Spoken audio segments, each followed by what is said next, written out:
How extravagant. Just like Epsilon. How was it? Did it live up to your dreamscape expectations? You already asked that when we first got here. Yeah, and you said no back then. But after all this madness, I'd say you've grown fond of it. Just a heads up, you're still on the Bloodhound family's wanted list, so keep a low profile. And this time, it's Firefly in the picture, not Sam. That's gotta be a whole new experience for you, right? Indeed. In Kafka's words, that's also a missing part of my life. Still, it'd be quite inconvenient if I can't move freely. Could you help me out, Silverwolf? I knew you'd say that. Don't worry. I've hacked all the systems and left no trace. Don't do anything that may draw attention, and don't talk with guards. They might recognize you. Keep these 2 points in mind, and you can go wherever you want, unbothered. Thank you. No problem, Miss Samuel. I love this fake name. Now that we're done here in Penacony, what will you do in your free time? I heard the Genius Society is here. How about we go stir up some excitement? Well, you know my script isn't over yet. I didn't bring you back to hear an answer like that. Don't worry. The script says that I'll experience 3 deaths, but also receive an unforgettable reward on the planet of festivities. How will I know if I don't try? All possibilities exist until the outcome actually happens, right? You may not realize it, but you have a bad habit. Whenever you seem to be asking a question, you've already made up your mind, and no words will dissuade you. Anyway, Kafka asked me to pass on this message. If you see anything fabulous in Penacony, get one for me too. Just swipe my card, you know the pin. She didn't specify anything, but I guess she means a dress, coat, sunglasses, or something else. You know better about fashion than I do. Sure, I'll keep an eye out. There's tons of options at OT Mall. Do you think she'll like trinkets, like hair accessories or brooches? Those sound more like something for young girls. Maybe you should keep them for yourself. Oh, by the way, Blade wanted you to be more careful. He didn't explicitly say it, but I think he was trying to say, like, temptation will show up again in Penacony. He's always so subtle with his words. Got it. He was just worried about me. Relax, Silverwolf. You know me. I won't do anything crazy. I just want to wander around and see more of the world for myself. I want to buy some oat cake rolls. I've had a cake roll every day since I arrived in Penacony, from the first day to the last. But today, I'll buy 2 and give you 1.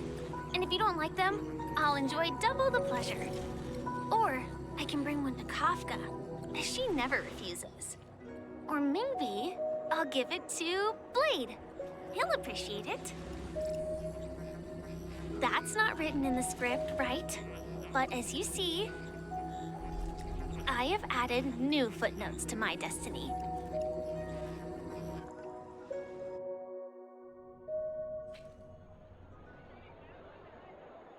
Welcome, Director Topaz. The family ambassadors are still inside making preparations, but the big boss hasn't arrived yet. It'll be a while before the conference starts, I'm afraid. Huh. Quite a spectacle. The family really knows how to make things look impressive. I thought they would choose a more formal and low-key location for the conference. I didn't expect them to go with a luxury airship. About this, Director. I've asked around. This airship named the Radiant Feldspar belongs to the Alfalfa family.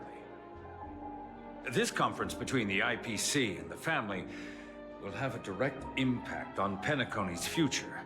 Such an important event should have been held at well, somewhere secretive in the moment of morning dew. The atmosphere here, it doesn't feel serious enough. If I'm right, this conference is probably just a prelude. Whoever organized it wants to assess the IPC stance beforehand. This influential figure either has their own ambitions and wants to reach a preliminary agreement, or they plan to put pressure on us to make us back off. Oh, your mind is always so sharp, Director Topaz. And when the big boss arrives, please remind her to be cautious and watch out for any traps. Thank you for the reminder, but I don't think that will be necessary. When she's at the table, it's the others who need to be cautious. Just tell everyone on our team to stay focused on their tasks and not worry about the negotiations. Oh, got it. I'll do it right away. Oh, and one more thing. Don't call Miss Jade Big Boss in front of her, or there will be serious consequences. I mean, really serious. Got it. Thank you for the reminder, Director.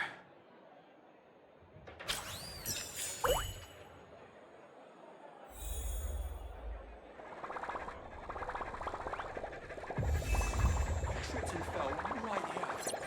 Just completely face planted.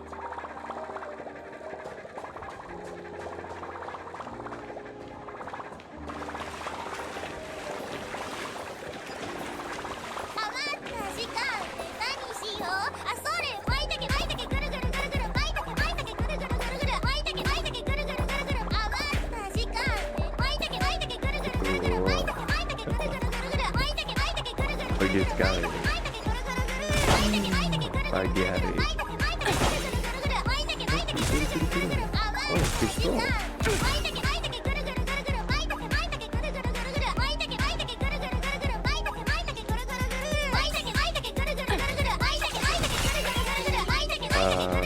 Ini siapa?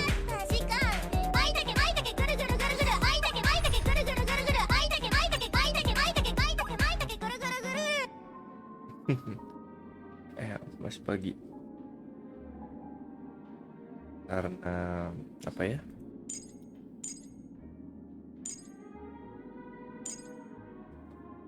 Ada apa? Berapa lama itu video set? 1 menit, 1 menit. Biasa kan gitu. Doang like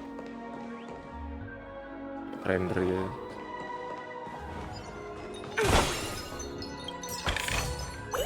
Hard work pays off.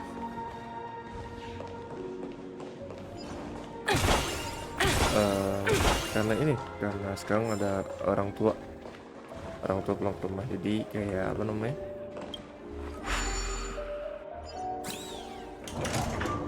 None of the important figures have arrived yet.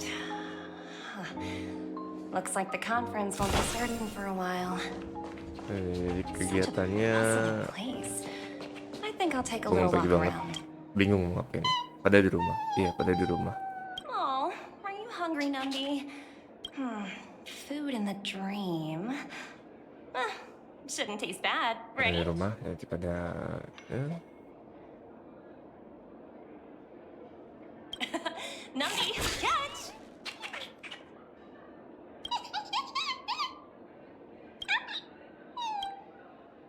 Oh, looks delicious, huh? Pagi-pagi, jadi pagi-pagi jadi kayak, you know, had something to do. Watch yourself.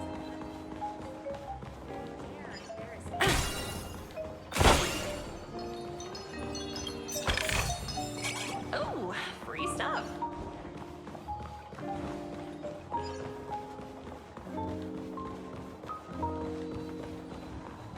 Oh, di sana. Mas sendiri gimana, Rick?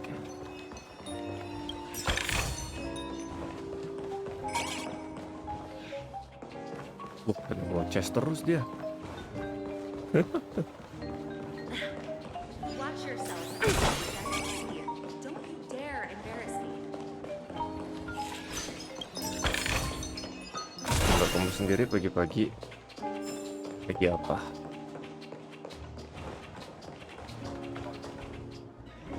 Enak ya lagunya.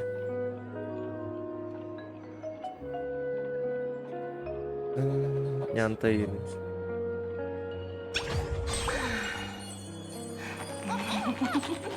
Masih rebahan kan.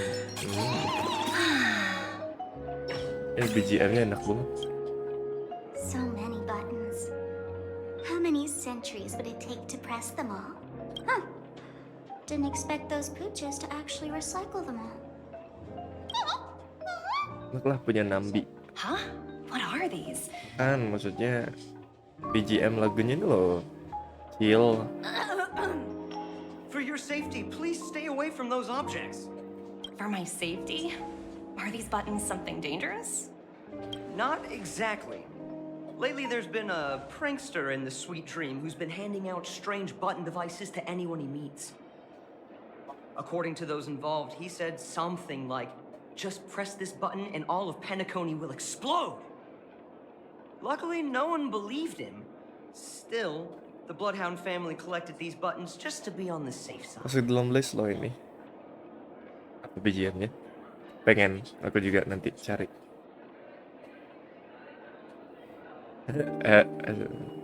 What will happen if you press it? Hasn't anyone actually tried? Well, perhaps you don't know much about Penacony? All the guests here have one thing in common. They're terrified of death. Anyway, the family will deal with these things. Please, kindly keep your distance.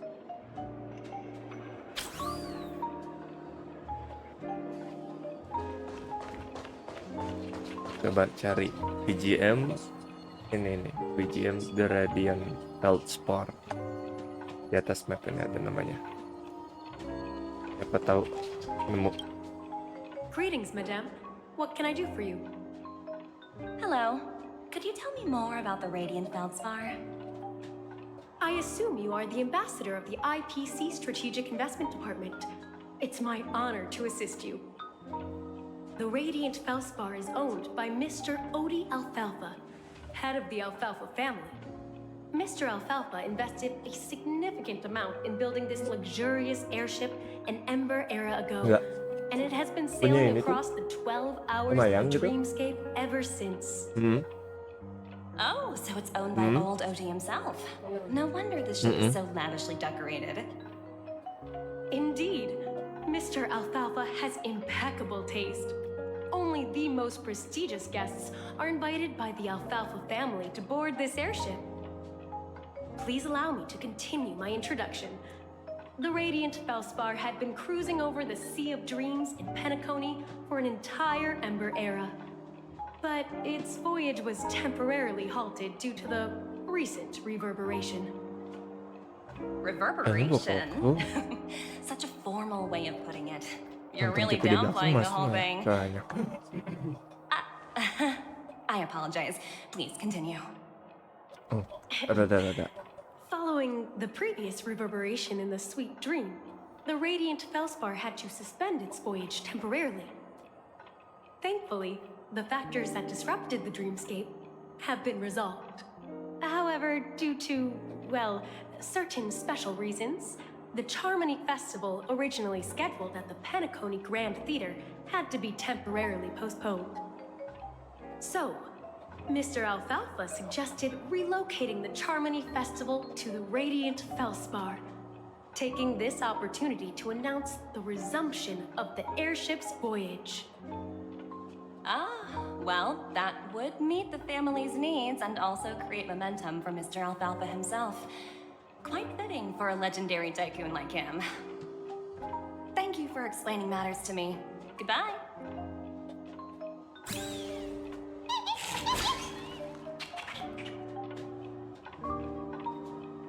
Hello? Motivation department? Again? Internal review? Will it ever end?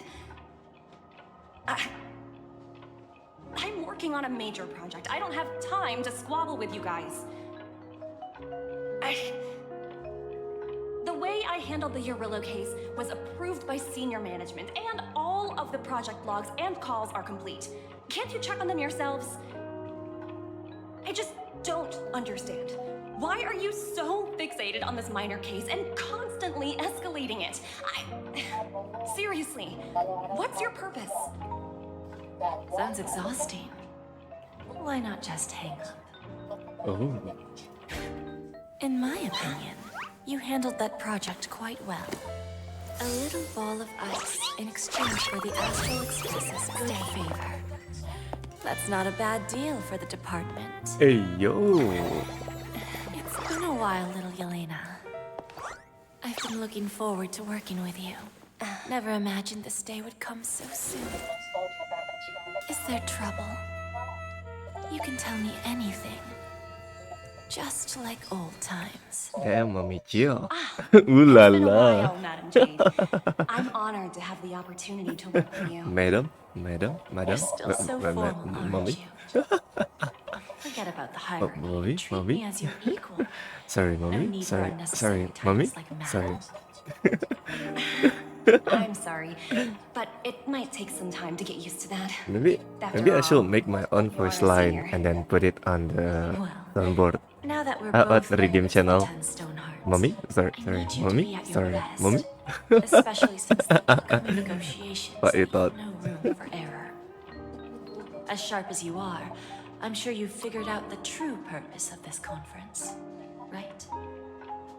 I believe old Oti has taken it upon himself to test our limits Di before the Sampai official itu, dekat masjid. negotiations between the IPC Kenapa? and Penacony. Sehari. Ya. That's true, and it works in our Iya favor. sehari. Kemarin ada Do gitu. you know why? If we can reach some sort of agreement with old Oti beforehand Waktu sore. and yang- gauge our opponent's Oh. boundaries, our future Tapi juga, negotiations will go much kalau more hujan smoothly. bisa That's the lama. obvious benefit. Exactly. And the hidden benefit. Tapi di sana mah udah banyak ininya, kayak alat cucinya, kayak His pengeringnya actions juga suggest that gitu. the 5 lineages Makanya might udah ada not yang be as ekspres united gitu. as the odes of harmony would suggest. Nggak apa? Yang As long as the influence of harmony hasn't completely permeated their bisa core, pakai ekspres. personal desires Oh, tanya dulu. always have their Iya. way. Thankfully, influential figures in Penacony haven't entirely laundry. suppressed their own desires. It's similar to the power struggles Tapi within the biasanya IPC. laundry itu mahal sih. The supposed all-for-one philosophy shared by the 5 lineages. It's just a slogan now that the Dream Master has gone. After the downfall of the Yoke family, old Oti's faction became the dominant force in Penacony. Even if we consider only the succession order, he's the longest serving and most senior among all the family heads. Yes, that's exactly why we need to handle the conference following an Yes. agreed-upon strategy. Better lah, I will make. It's like I'll make playing the a voice game line of later. chess, where every Oh, move needs too to be much carefully volume. thought out. Too much noise. Absolutely. The 3 steps of negotiation. Listen, test, and strike. That's what you taught me. Pretty clear. Although, you seem to have changed the order in the Yarillo case. That was based on my personal experience. I apologize for interrupting your conversation, but the family head is ready to meet the ambassadors from the Strategic Investment Department. Time to get to work. Let's prepare ourselves and meet that esteemed supporting actor. Remember, our goal is to create an opportunity for the IPC to enter Penacony. Aventurine has already made a small opening, and you and I, we are going to tear it wide open. Damn. What? The way she talk about it, damn, bro, just damn.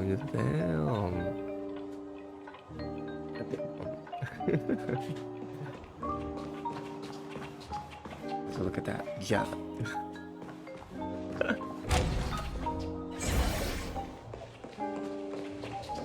Yes.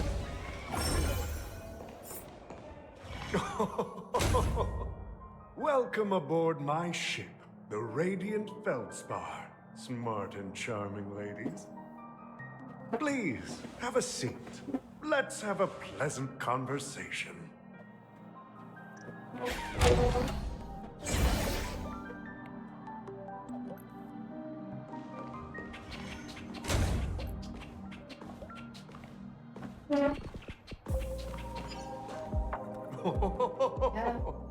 Welcome aboard, my dear ladies. Forgive me for any lack of attentiveness that might have led to a lengthy wait outside. No problem at all, Mr. Alfalfa. It's my honor to meet you in person. You may not be aware, but the book Odie Alfalfa, the biography, is a must-read for all Strategic Investment Department employees. After all, to many, you are the legendary figure who single-handedly built the Penacony economy. I expected no less from the 10 Stonehearts from the Strategic Investment Department. You're definitely skilled in the art of conversation. I always enjoy talking to smart people because we don't have to beat around the bush. We can just get straight to the point instead.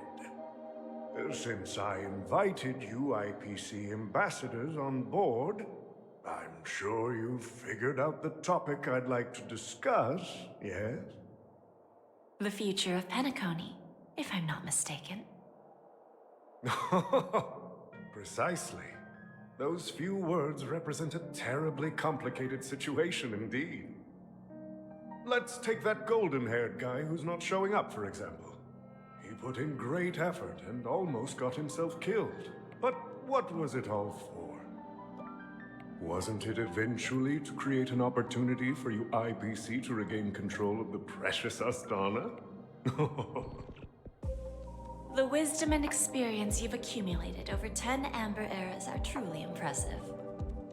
Let's assume your assumptions are correct, Mr. Alfalfa. How would you respond to the IPC's actions? I appreciate your composure, Miss Jade. You must have witnessed much in your worldly experiences. However, perhaps you don't know much about Penacony. Old Oti won't sit idly by when faced with a greedy wolf.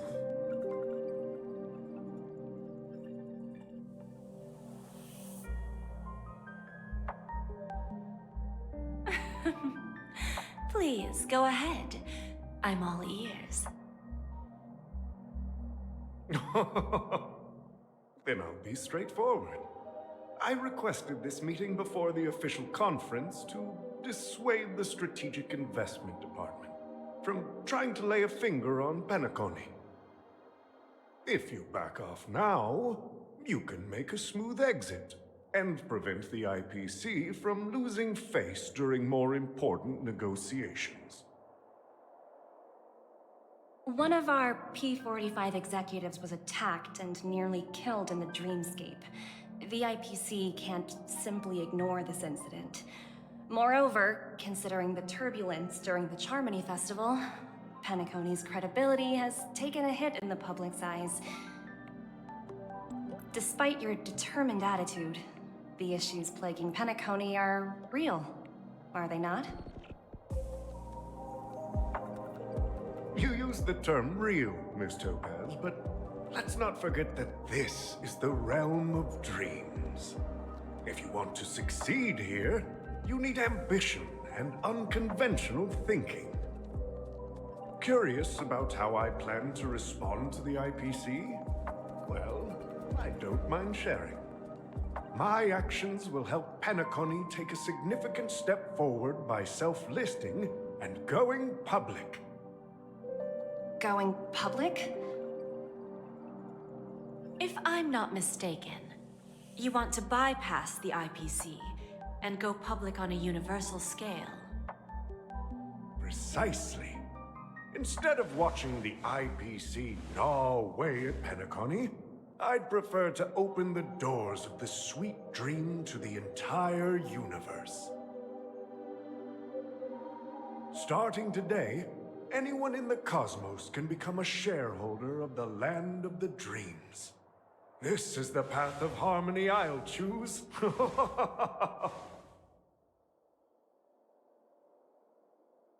This reform should have been implemented earlier, but unfortunately, the Oak family were a bunch of blockheads blinded by order. Their level of intellectual flexibility doesn't even come close to an old fellow like me. Thanks to the little reverberation earlier, the biggest obstacle between me and my reforms has been eliminated. The Alfalfa family will publicize the financial results of Sweet Dream Paradise, so that the entire universe can see that despite the catastrophe, Penacony still holds immense potential and opportunities, and that the family remains confident in its future.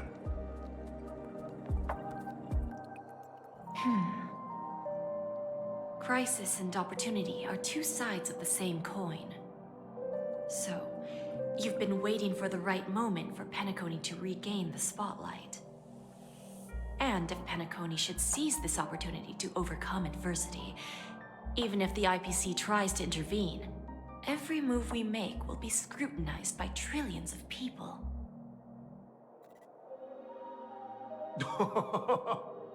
Now I'm convinced that you've indeed familiarized yourself with my biography, Miss Jade.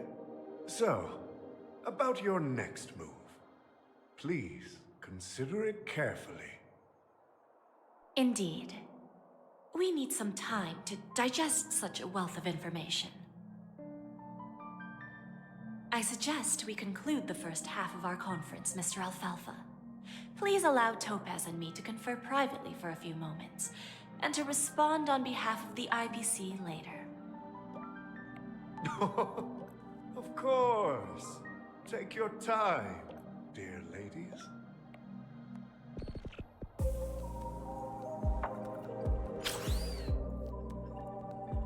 The Alfalfa family had a meeting with the IPC? I got this information from a message sent by that IPC ambassador. He said it was to return the favor. It's not hard to imagine. Penacony today is pretty much like the frontier prison it once was, with external forces casting greedy eyes and the undercurrent of order lurking within.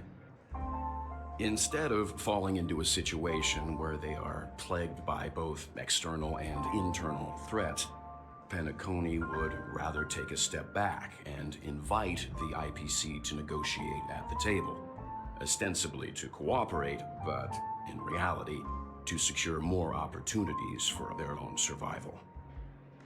Well, no wonder they sought the mediation from the Astral Express. In your opinion, who should we stand behind? I don't think the followers of the Harmony are completely innocent victims in all of this. For reasons unknown, they have a strong desire to smooth things over, which leads to speculation about their motives. If either the family or IPC were to assume full control of Penacony, it would return to its previous illusory dream of hedonism, and the efforts of those previous nameless would once again go to waste. There you are. Did you rest well? I didn't disturb you since you were in a deep sleep.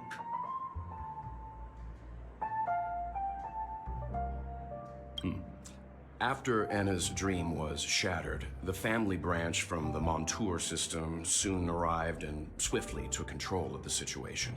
Most members of the Oak family fell unconscious, but fortunately, their lives were not in danger.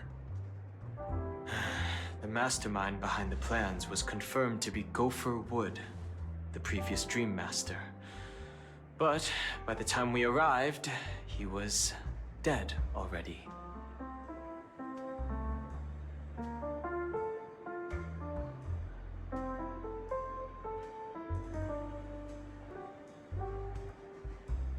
He'll face a trial. As for further details, the family would rather not disclose them. Ultimately, the public perceived the incident as an attack by evil forces targeting the Charmony Festival. They believe the family failed to safeguard the Sweet Dream, significantly eroding their credibility in the process. While quite different from the truth, this appears to be the outcome with the least impact. After all, you don't know who's awake and who's pretending to be asleep. Well, they'll open their eyes in the face of danger. Once the danger subsides, they'll embrace the sweet dream again. Here's a toast, with 3 glasses of glory of the Trailblaze to all of you.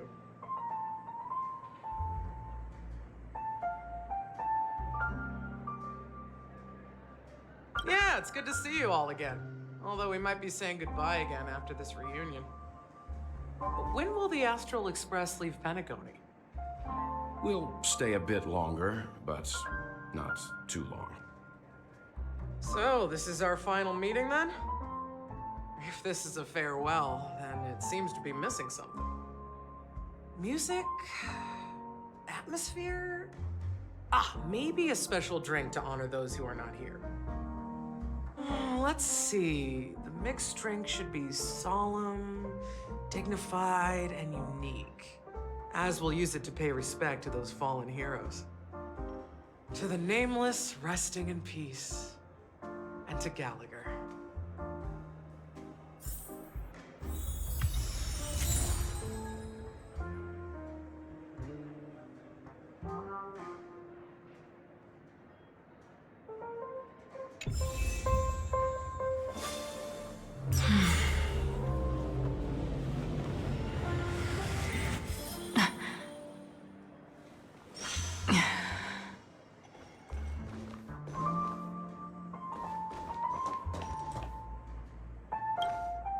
This trailblazing expedition has been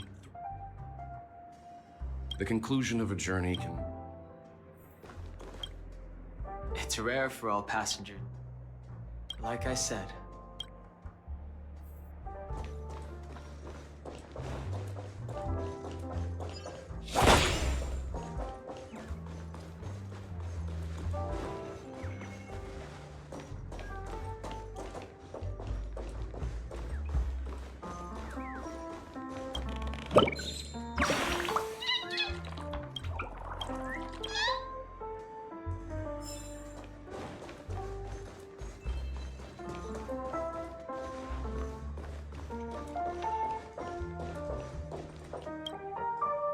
Guess what? So I unwrapped it. Of course not. Who would prep? By the time I turned around, I'm really worried.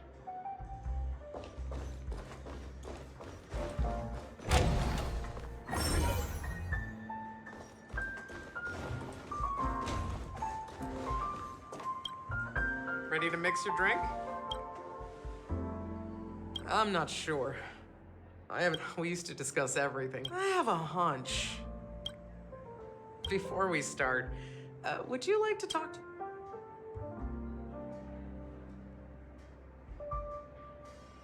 All right, as you wish.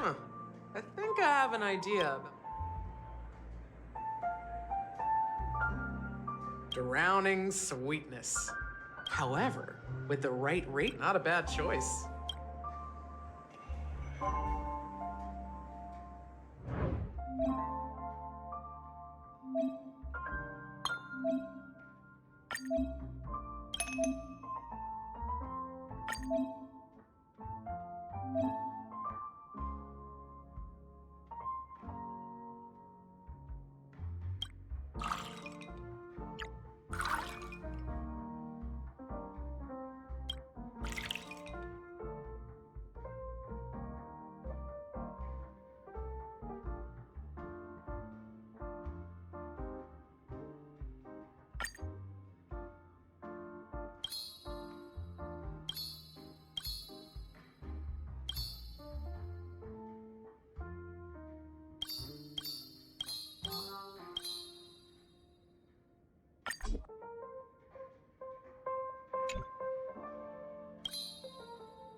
words always fall short. If you want to bring closure to past events at this lounge, there's no better way than mixing a drink. Blend all your memories and emotions together and stir them well. Through the filter of time, what remains in the glass is something to savor. Well, it's done. Here's to the Nameless resting in peace, and to my friend Gallagher. The spirit of freedom will spread far and wide among the stars, and its legacy will be more timeless than a pastoral song. We're not accepted by the outside world, so we've gathered here. And one day, our souls will return to the same place. Cheers.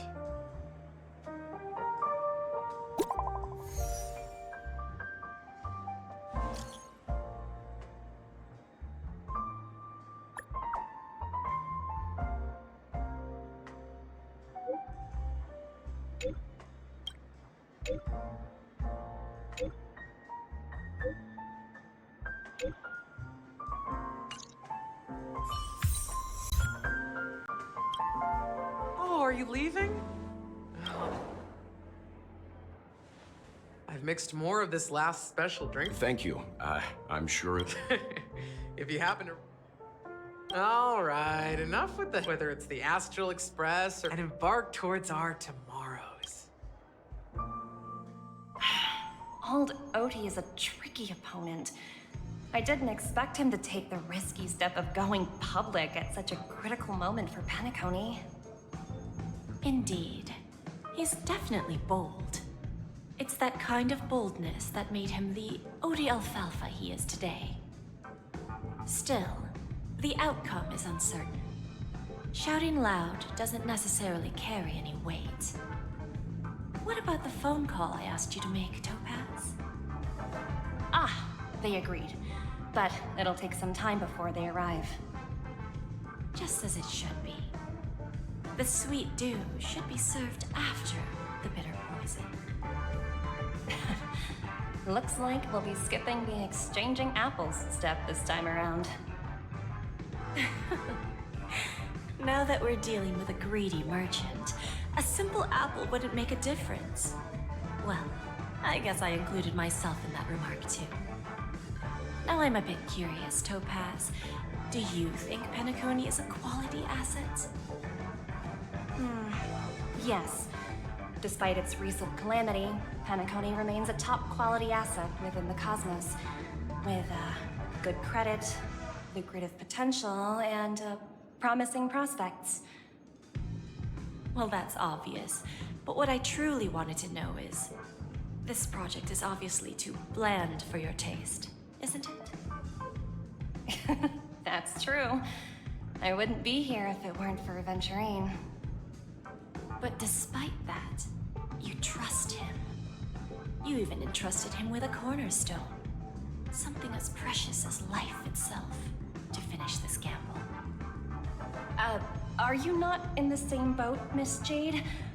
Without us playing along, your Jade Stone wouldn't have made it across the border so easily, allowing you to see all desires that flow through dreams to gain a bargaining chip in negotiations. That's why I'm willing to stake my Topaz Stone to cover for you. It's like one big, elaborate game of chess. Once that kid sets his mind to something, nothing can stop him. Not even fate. Well, at least he's still alive, and that's the best outcome. Looks like we've strayed off topic, Miss Jade. Should we discuss our next steps? No need. I'll go it alone. Meanwhile, you can go greet our honored guest and wait for my message. Okay. Is that Robin? Huh. She's also here on the Radiant Feldspar.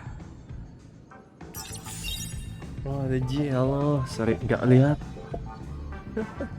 I don't see you there. Yeah. Here. Greetings, Miss Robin. I didn't expect to meet you here. Miss Jade, greetings. The opening ceremony for the Charmony Festival has been moved to the Radiant Feldspar, so I'm here making some preparations. How about you? Have you spoken with Mr. Alfalfa? I'm actually on my way to meet him right now. Do you know him well, Miss Robin? Unfortunately, I've never met him. I've only heard a few comments from the former head of the Oak family. Mr. Alfalfa is respectable when it comes to business, but in other respects, I can't say the same. Where do you think the future of the planet of festivities is headed? I believe the sweet dream will see its rebirth, just like the Radiant Feldspar resumed its voyage. The Harmony needs a new direction. Only by bidding farewell to the past can we actually sail into the future. There are no permanent allies or everlasting enemies. So let's both take what we need from this deal. Naturally. I'm looking forward to your performance. See you at the festival. See you later, Miss Jade.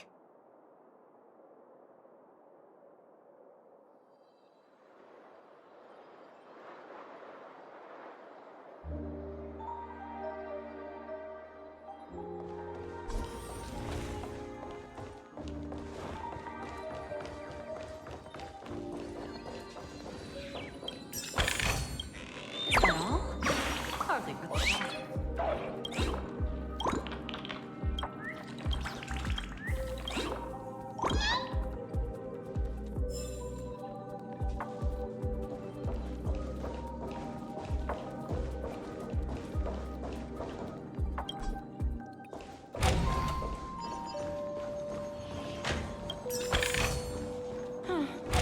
Not exactly eye-catching.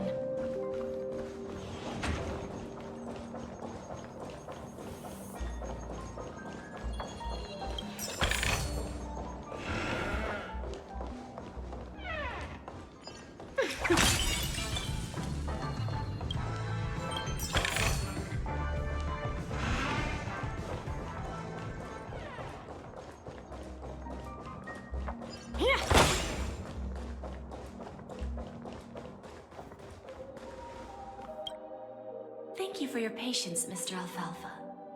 Let's continue our discussion. Figured out something already, Miss Jade? But where is Miss Topaz? Topaz has something else to take care of. You'll be seeing her later. Talks can still continue between the two of us. Is it just me, miss? Your tone sounds very different now. I need to set a good example for my junior. It's not a good habit to be too loose-lipped during negotiations, right? Now we can speak frankly and openly. Do you believe what I said, Odie? You're not the only merchant who has seen the changes in the cosmic market over the past 10 Amber Eras. Interesting. Now that's interesting. Good. It's good to be straightforward. Openness and transparency are my things. So, tell me, what's your next move? Unfortunately, I'd like to speak the harsh truth before laying out my plan. Let's cut to the chase. First, your plan won't work. Penacony has no way of sidestepping the IPC and going public. Second, you can't stop the IPC from entering Penacony.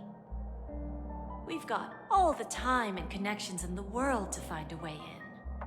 We'll keep tearing down and rebuilding this place until the Asdana system gets used to the IPC's ways again. Now, I'm repeating your words exactly. If you don't want to be a laughingstock and have everyone gunning for you at the official conference, you'd better drop your little pie-in-the-sky plan. Oh, interesting. Indeed.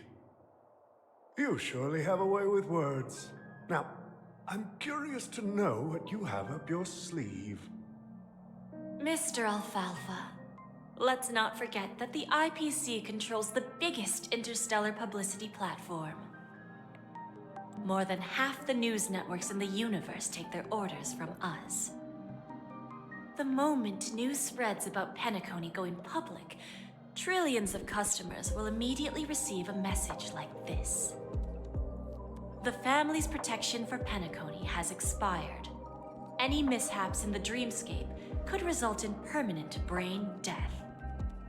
Care to guess how many ways we have to turn Alfalfa credits into worthless junk within a measly 24 system hours?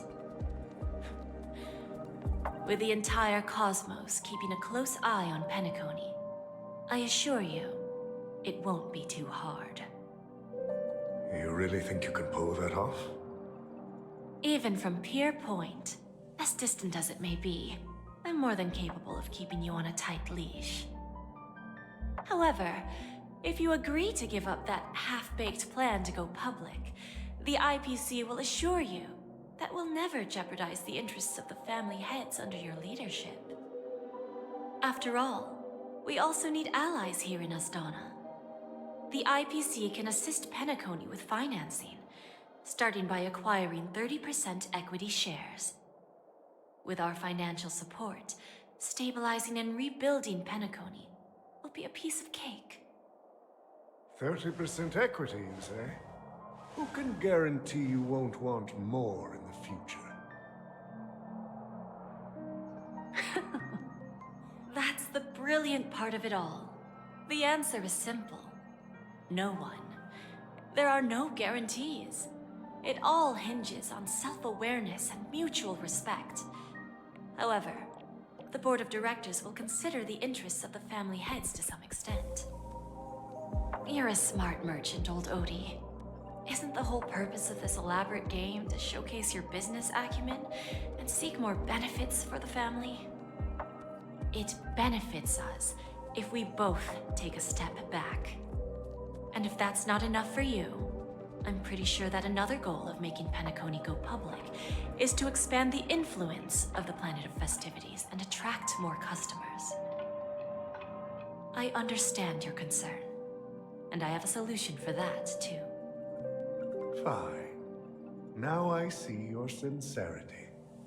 As the head of the Alfalfa family, I don't think I have any reason to refuse your offer.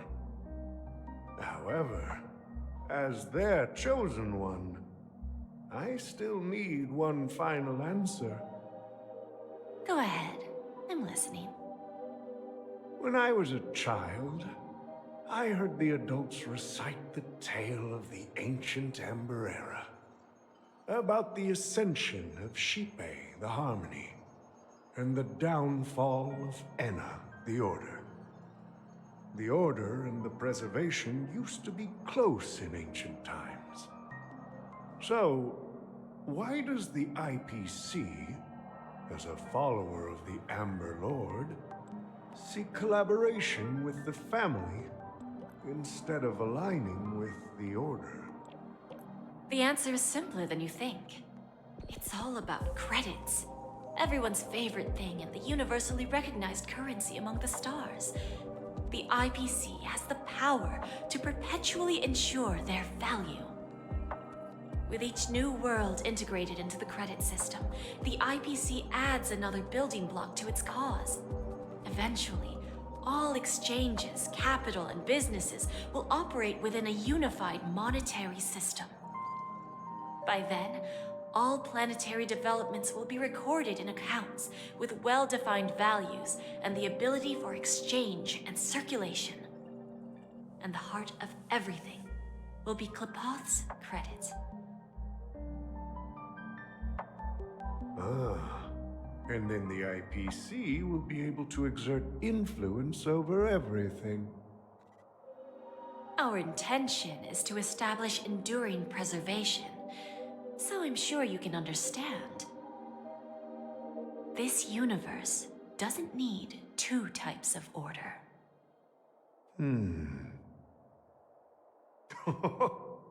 Well said. Now you've convinced me. All right. Tell me your solution. Let's see if we're thinking the same thing. Then let's continue our conversation. Please, Topaz, invite Sweet Dew to join us at the table.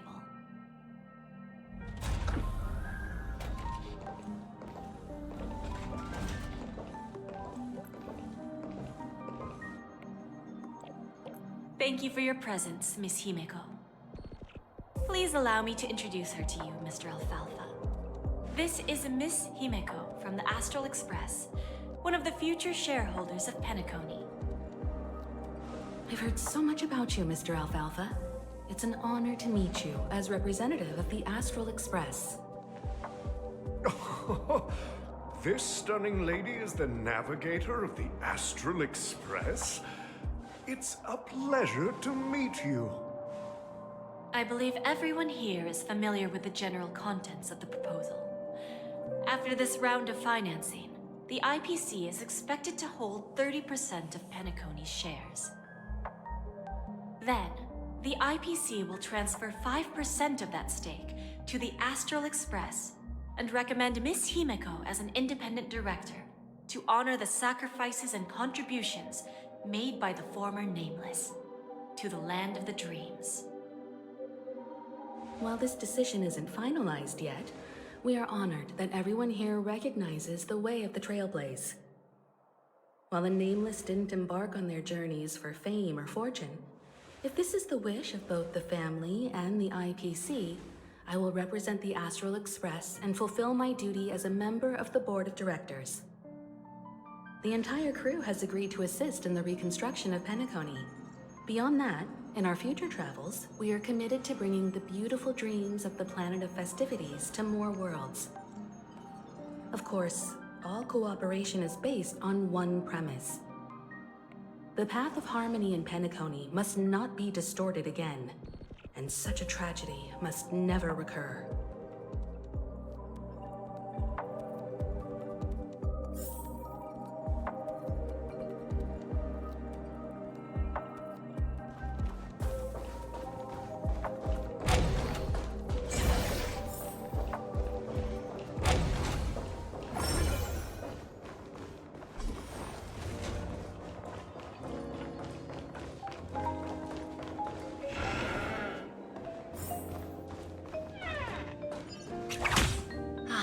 Old OT is in agreement, so the issue is settled, I presume.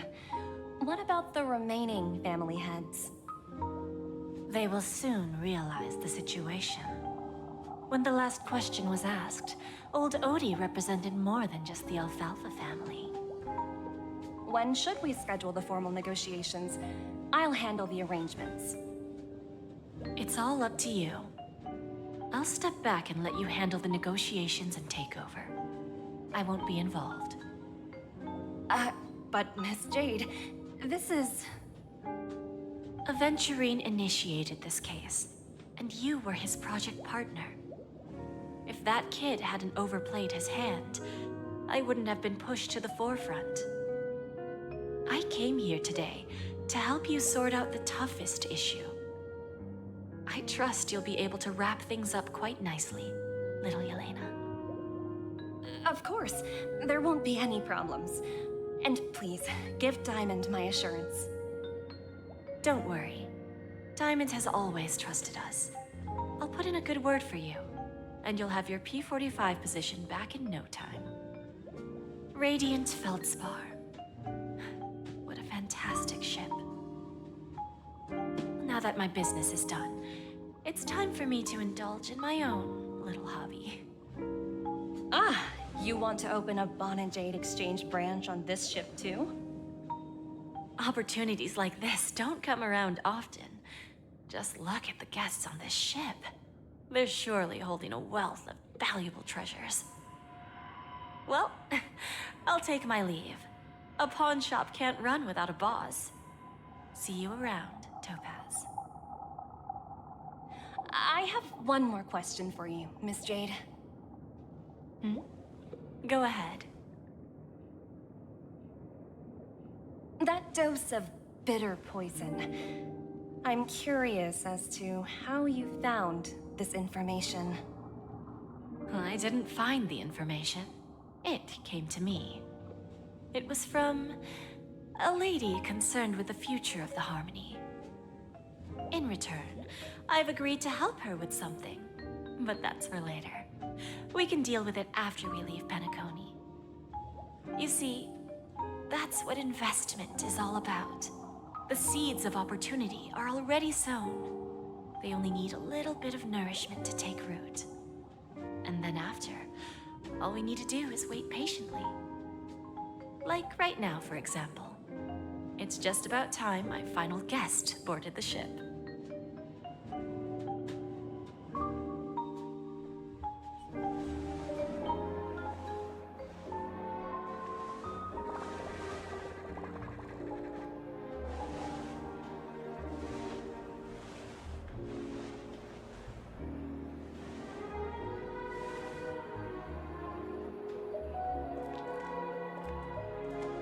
Sneaking in was way easier than I thought. The family's security is as lax as ever. So, this is the Radiant Feldspar. So luxurious. A pawn shop that grants wishes. Is there really a place like that on the ship? I'll find out for myself if the rumors are true or not.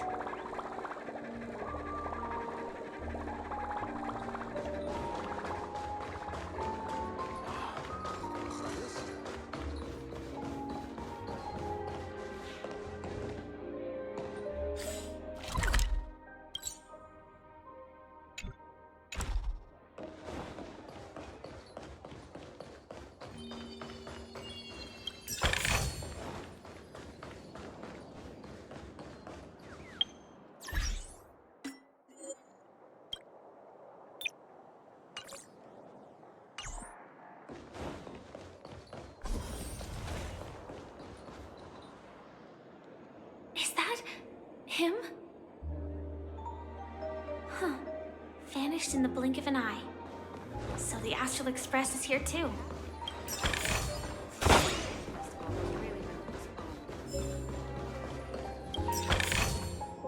No danger detected. But never let your guard down.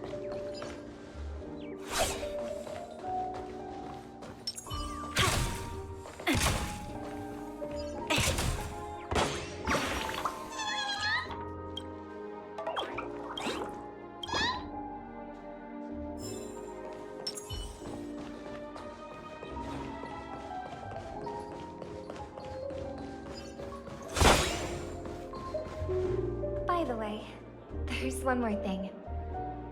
Mr. Alfalfa and I discussed it. I'll present a gift to the Astral Express on behalf of the family as a token of gratitude for the Nameless's contributions to Penacony. Please help me with the necessary arrangements. Right away, Miss Robin. Can I ask you something? Oh, greetings, miss. Is there anything I can help you with? Do you know how to get to the pawn shop? Pawn shop? Ah, you must be talking about Lady Bonajade's place, right? I heard she offers, special services there. I've marked the pawn shop's location on your device. Please feel free to check it out. Lady Bonajade. I think I've heard that name somewhere before. Was it from Silverwolf?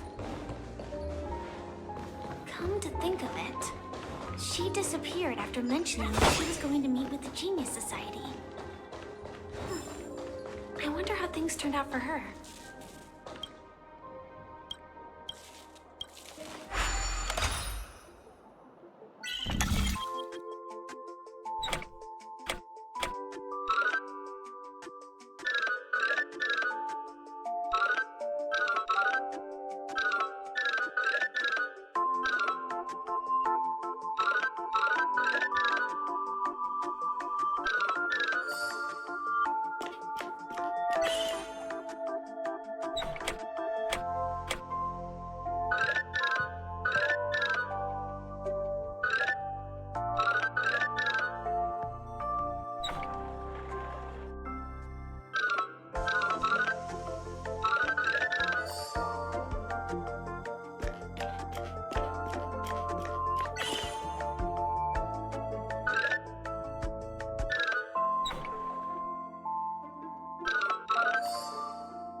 Mission complete. Nothing suspicious.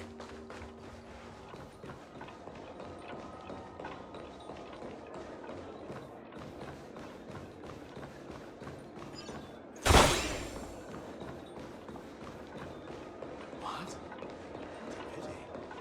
Maybe I should get to the side.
If I win, your chest is mine.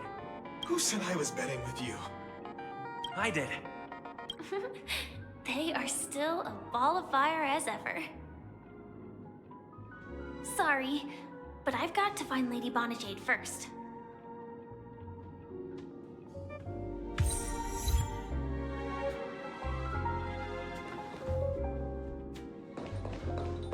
No, it's not. Sorry.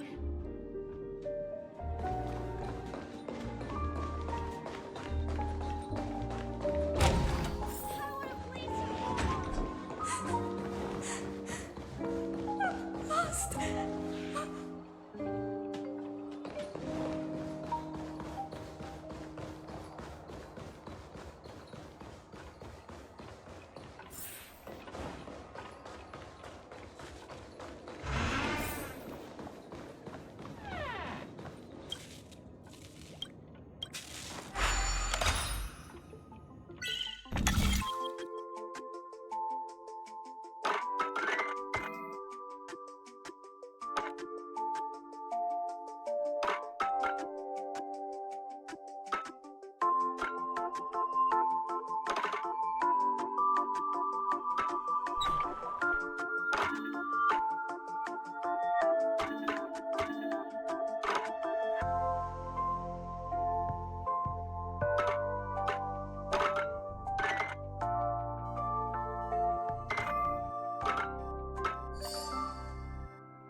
Welcome to Bonajade Exchange, Radiant Feldspar branch.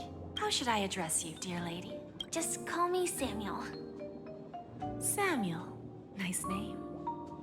So what do you need, Miss Samuel? And what are you willing to give up in return? I want to keep on living. And for that, I'm willing to give up everything I have. Everything you have? That's right. Everything. Miss Samuel, I think you'd best turn around. It seems you're not quite familiar with the term pawn. What do you mean? I mean it literally. I sense your burning desire to live, but unfortunately, you don't have anything of equal value to offer. Okay. A pawn shop that grants wishes. I see. It's just a marketing gimmick. Well, that's quite a harsh accusation. I understand you may not fully comprehend what I mean, but don't worry. I'll help you understand. Go and talk to these people. They're all customers of my pawn shop. See for yourself if their wishes have come true. Once you've done that, come back to me. I'll help you understand the true meaning of pawn and make you realize what you're missing. That Lady Bonajade feels more like a money lender rather than the owner of a pawn shop. Well, I've got nothing. Which one should I pop? 1, 2, 3, 4, 5. Dan Heng and Void Ranger Jive. Don't change the words. No, it's not the best time to do that. Sorry. I'll catch up with you later.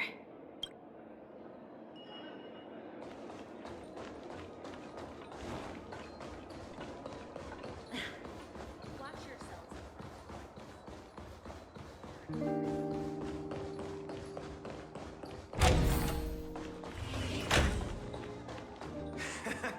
Got it.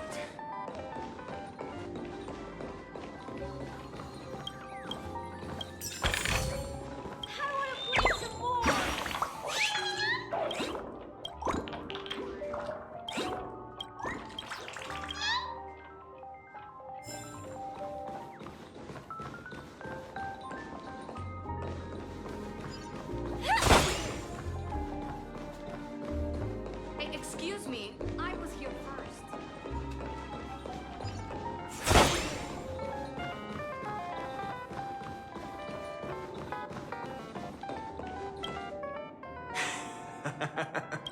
Enough talk.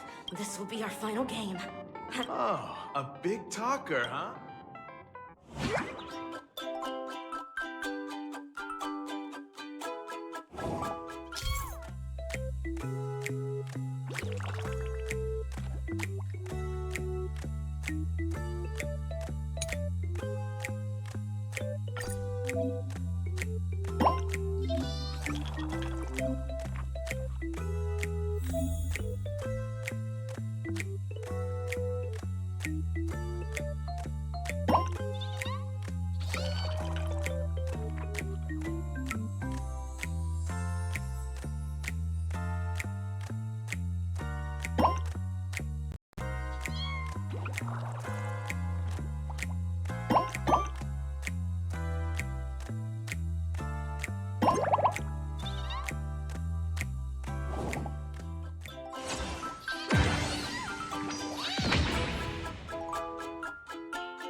I won? This can't be. It's true. Lady Bonajade is...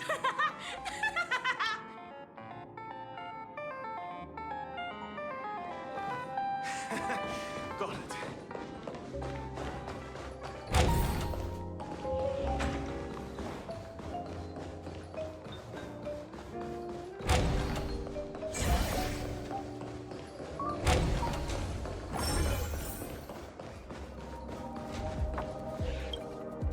I've prepared a gift. Whoa!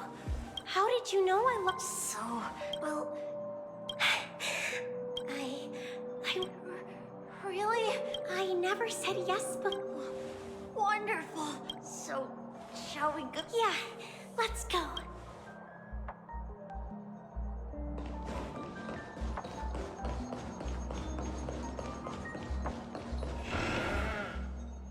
Hey, did you see the gray-haired one outside? Don't look around. Seriously, they look like a... Is that him?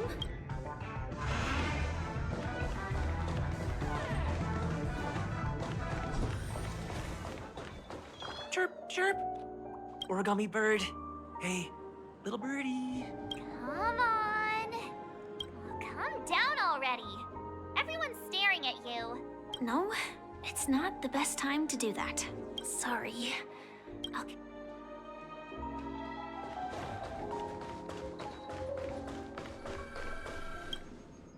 Yeah, you heard right. I've got him. He's been hiding at the Moment of Soul in Pinacone. I've made a deal with the family. How'd I find them? Well, 22 years. I'm gonna hang up for now, partner. All of their wishes actually did come true.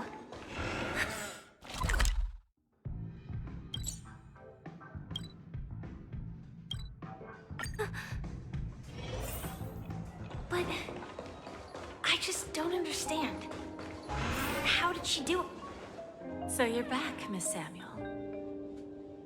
Yeah. I found those people. And it seems their wishes did come true after visiting the Bonajade Exchange. But I'm not sure what you want me to see. They all seem to be living fulfilled lives. Not so fast. This step was just to show you that the Bonajade Exchange is genuine. That I had the power to grant their wishes. And now, I'll tell you the price they paid. Dell was from a wealthy family. He was head over heels for Dorothy and wanted to win her heart. So he made a deal with me. He put up his entire fortune in exchange for a gift that would impress Dorothy. It was a piece of cake for me, thanks to my IPC connections. However, Dell will soon find himself evicted from the dreamscape because he can't afford his room. Whether he can bounce back from poverty, well, that depends on him. Let's just hope that necklace will keep their relationship from crumbling. Then there's Stacy, a lady with a gambling addiction. She wanted some serious luck, but she had nothing to offer. So I took something else instead. I took away all her close relationships. From the moment she stepped out of the Bonajade Exchange, every casino in the cosmos would remember her name. But her parents and siblings would sever ties with her, and it would be impossible for Stacy to make any real friends again. She will accrue a vast wealth due to her good luck, but she'll never be able to use it for the people who truly matter to her. As for Detective Walker, he spent 2 decades chasing down a wanted criminal for some heinous crime. But he never caught the guy. In his desperation, he came to me. He offered his own memory system as collateral. In due time, his memories as a detective will be erased, and he will completely forget his own identity and all the sacrifices he has made. Interesting, don't you think? I fulfill people's desires and grant them favors, and soon they come back to me with even greater desires. When people see others' desires get fulfilled, they develop their own desires. It seems like an endless cycle, but it does have a goal. In the end, I will get what I desire from this whirlpool.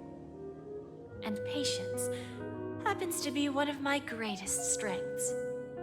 So now, do you understand what you must give up, Miss Samuel? Or should I address you as AR-26710, a remnant of Glamoth's Iron Cavalry? I'm not surprised. You are much calmer than I expected. Entropy loss syndrome. Truly an unjust misfortune, isn't it? The higher-ups in Glamoth implemented such a failsafe within the genes of their warriors, just to make sure the Republic's most powerful weapons wouldn't fall into the wrong hands. As for the price, those Iron Cavalries weren't exactly seen as regular, independent humans, so there wasn't really a price to be paid. However, you are different. You're now a Stellaron hunter, a living being named Firefly. Naturally, you want to continue your existence, but with the Firmament Front gone, the people who know the secret and can cure the disease are nowhere to be found. Are you suggesting that the IPC has a remedy? Well, there might be a silver lining. That's all I can say for now. I see. It's no wonder you said I can't provide anything of equal value. Because nothing I own holds any meaning. So, you're going to ask me to personally restrain my partners to ensure my own survival? Unfortunately, that's not quite the case. Partners. A nice way to put it. Now I'm even more curious about the Stellaron Hunters. Each of you has your own identity and a special bond with each other. It's strong and intimate, and yet it allows for independence. Just as the 10 Stonehearts follow Diamond, you follow your own leader. I wonder what they are like, and if all Stellaron Hunters are like you. Traveling on the path of finality, but struggling against your destiny. Attempting to move in the opposite direction. I really hope that one day, all of you will come and visit my pawn shop. I'll be waiting patiently for that day. Can I see this as an invitation? From Diamond to the Stellaron Hunters while keeping the IPC in the dark? Consider it more of a personal offer from myself. It doesn't represent the IPC or the Strategic Investment Department. The Stellaron Hunters have interacted with the IPC, but not the 10 Stonehearts. Our paths have never crossed. As for your offer, I can pass it along to my partners. But I have a question. You know who I am. And you must know that my partner is keeping an eye on this room. If she wanted to, she could let the entirety of Purepoint know about it within a few mere seconds. What drives you to take such a risk and extend this invitation on behalf of Diamond, even if it could lead to your downfall? Simply put, you and I are the same. However, unlike you Stellaron Hunters or the Astral Express, we band together merely to obtain what we want. Each of us has our own past and destined ends, and on this journey, we have been invited by Diamond to join him. This journey could be either brief or long, as each of us carries a void in our hearts that can only be filled from the outside. So, Diamond made us a promise. To divide the power of the Emanator of Preservation into 10 pieces, and give each of us a cornerstone to fill that void. Mortal flesh is fragile, yet my heart is unyielding like the monolith. For without this resolve, the way of preservation would fade into oblivion. So, you understand? This pledge goes beyond a mere oath. It's our collateral in exchange for opportunities, wealth, survival, and a future. And whatever we gain from it will fortify the Stonehearts in return, allowing us to achieve the great cause of the preservation when the war among the Eons eventually comes.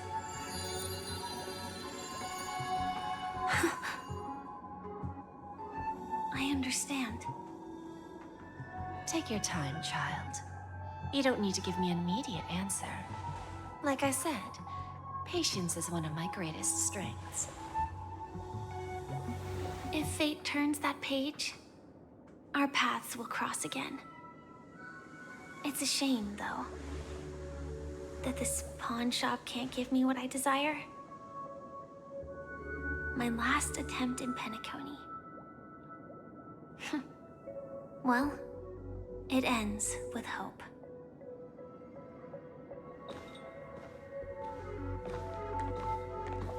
Lady Bonajade? I've come to deliver the collaterals promised.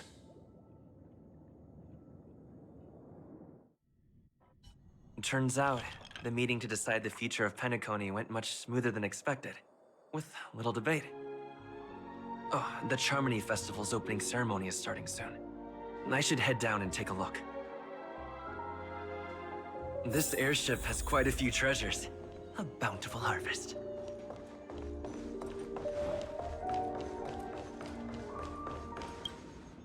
Remember, I can take you out with just one shot whenever I choose.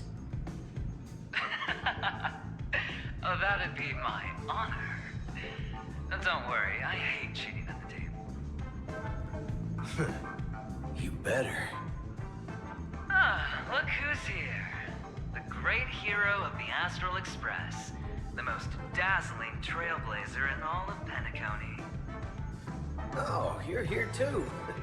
Long time no see, friend.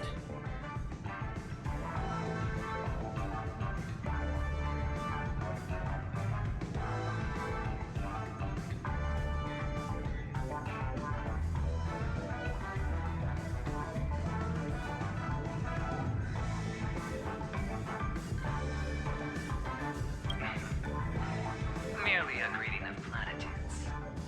As long as you and I have an understanding. Let's set aside those under-the-table dealings for now, partner. Don't want to spoil the festive mood of the Charmony Festival. I agree. Now let's congratulate Mr. Trailblazer. I hear the family intends to thank the crew at the Charmony Festival. It's a real pity I can't personally be there to witness this.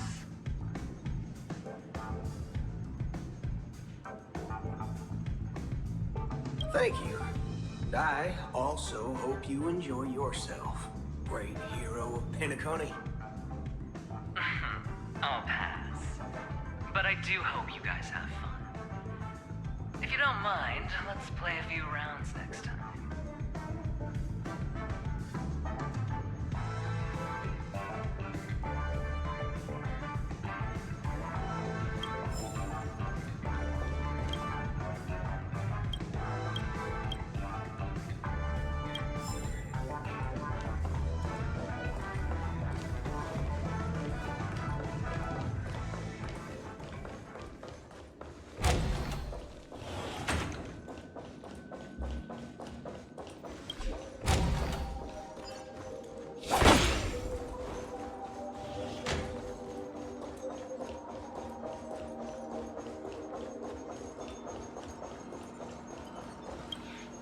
Ah, yes. I remember.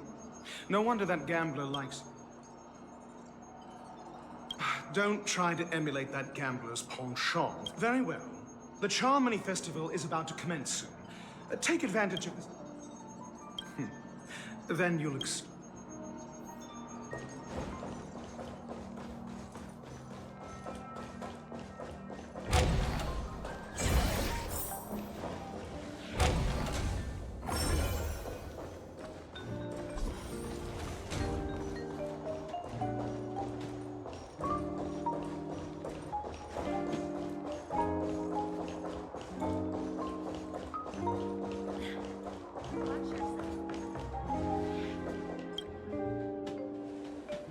Well, if it isn't my old friend.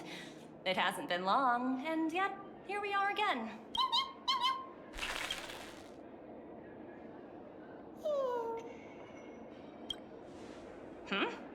So direct. Aren't you? Thinking about it, though. If one day you're tired and look how bustling this ship... Transform? Oh! Oh, I understand now. You're referring to Aventurine's Cornerstone. Guess there is no harm telling you. The abilities of the 10 Stonehearts' cornerstones are all different. Some, now that I think about it, it was good that Bronya got there when she did in Belobog. If she came any later,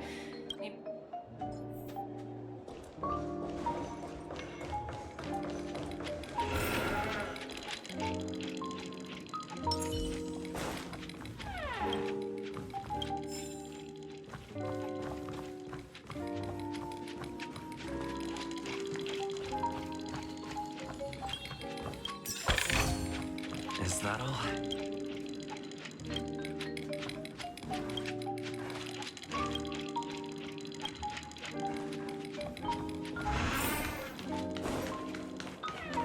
What services do you require?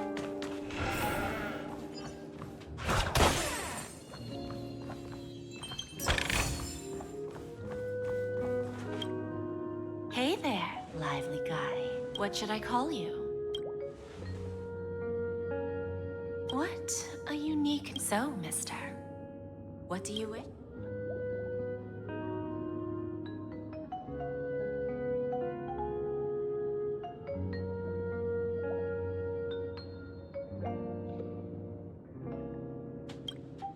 Oh, this is your wish. Sounds simple enough.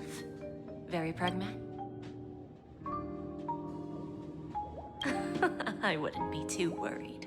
To fulfill this wish, the thing I need is simple. The tail of an animal. Well, it's a two-legged animal with black fur, a round head, and long ears. It's omnivorous and is prone to mood swings. Most importantly, it has mastered the human language and can communicate. Bring its tail to me as collateral, and your dreams will come true.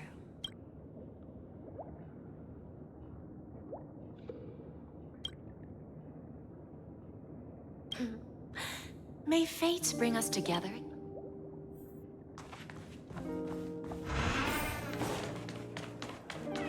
What services do you require?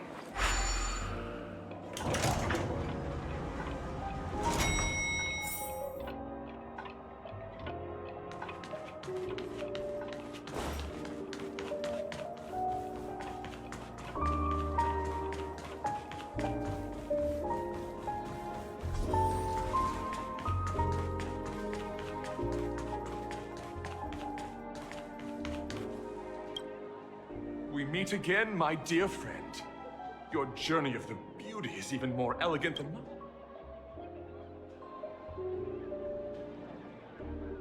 Even after achieving such remarkable... I have heard of your valiant deed.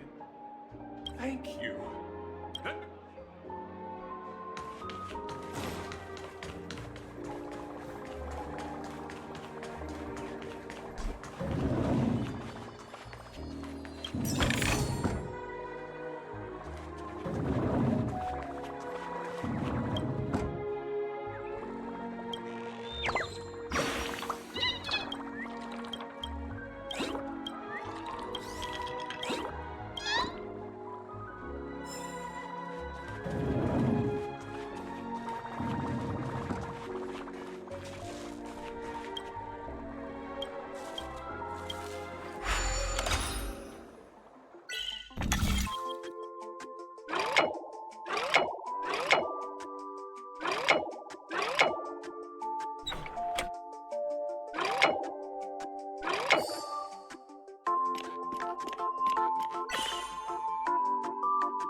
festival hasn't started. Hi, we meet again. Who's that? It's really you. I knew I didn't get the wrong person. It was you. I saw you opening treasure chests, hitting balloons, and playing dreamy slots. I know there's still some time before the Charmony Festival starts.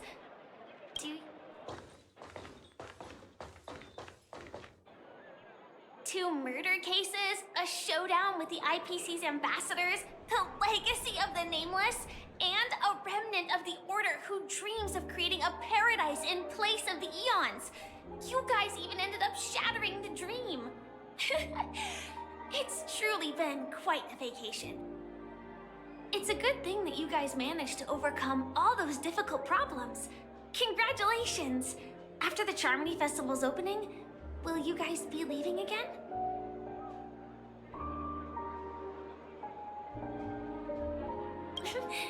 There will always be somewhere. After all, you guys are on the path of the Trailblaze. Before joining the Stellaron Hunters, Elio told me that this journey will tell me how to live on. That's all he said. As for the rest, it's up to me to find out. So, I'll pay extra attention to any leads that will let me live on. This trip to Penacony is no different.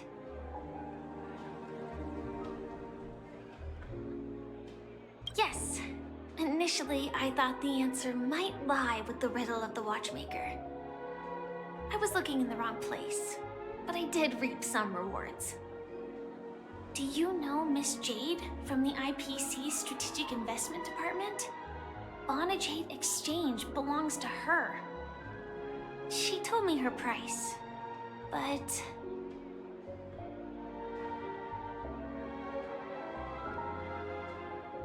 No. But what she wanted wasn't my answer either. Of course, I want to live on. But... what fate owes me, I want it paid back, not passed on. No one else should be involved because this is a grudge between me and fate. Speaking of which, actually, I feel that I still owe you a formal apology for that matter with the performer of the Iris family. Even the smallest of lies can turn into a betrayal as sharp as a blade. I'm sorry.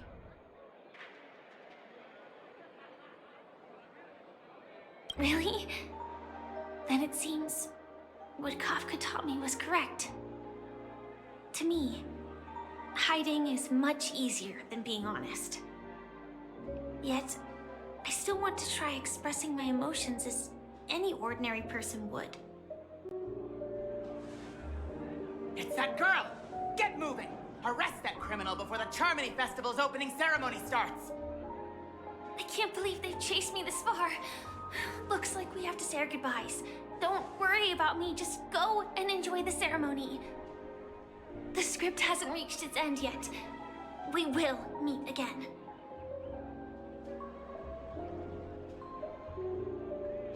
I hope she's okay. But if it's only those two hounds again, she'll probably be fine. I'll send a message later to check in on her. Let's go attend the Charmony Festival first.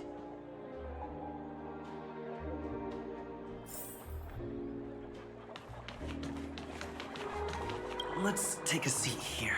Everything is settled. But there's still some time left. Maybe I should take a walk? Forget it. I've done enough walking around already.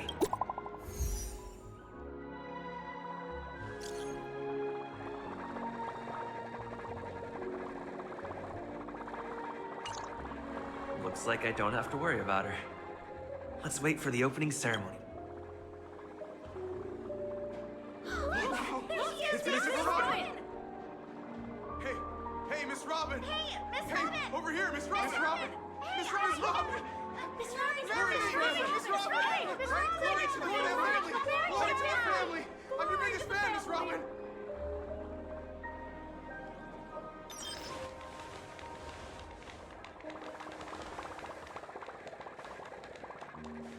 distinguished guests, fellow family members, ladies, gentlemen, and friends from all over the cosmos.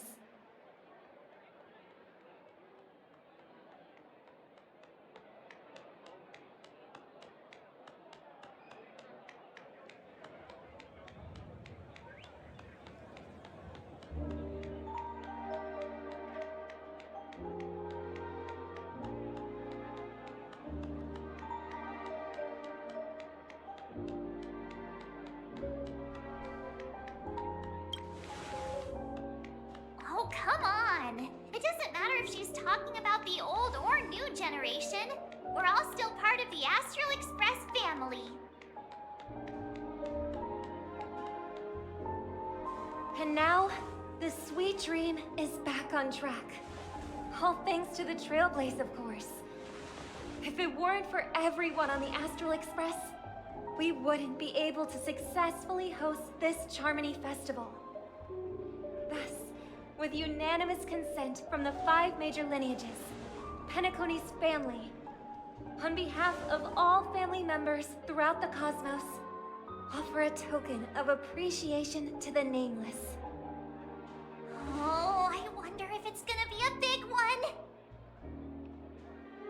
We will transfer ownership of the Radiant Feldspar to the Astral Express. A meager appreciation that we hope you will accept with grace. Let us gift our applause and cheers to these brave and dauntless Nameless.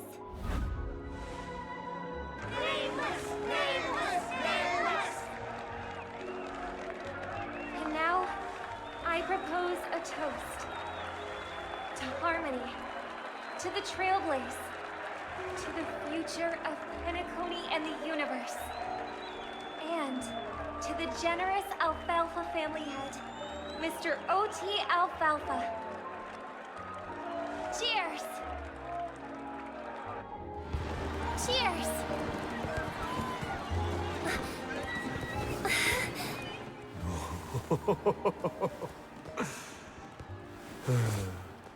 To make a decision like that. This little bird is no less capable than her brother. All's well, all's well. Right.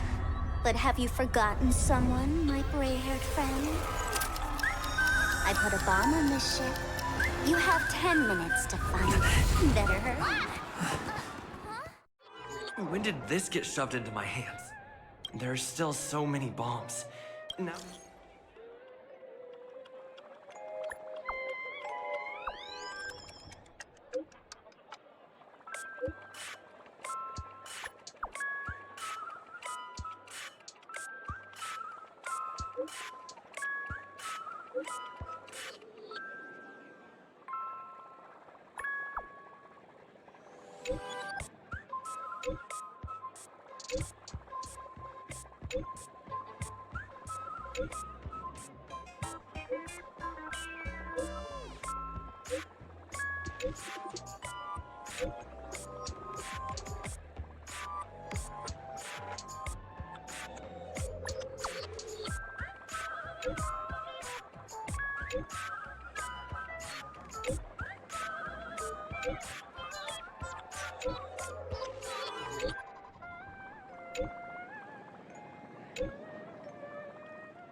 All set.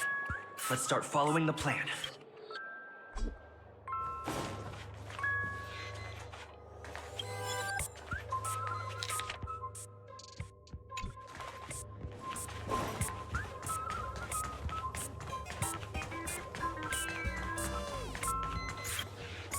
You finally arrived, Fruitly.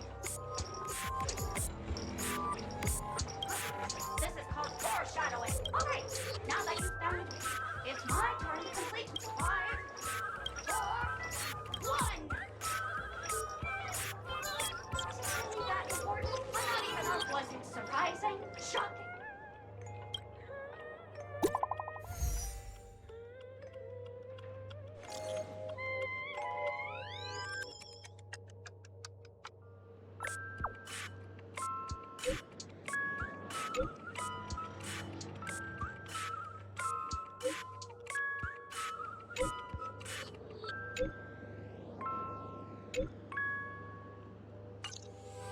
At least I made some progress.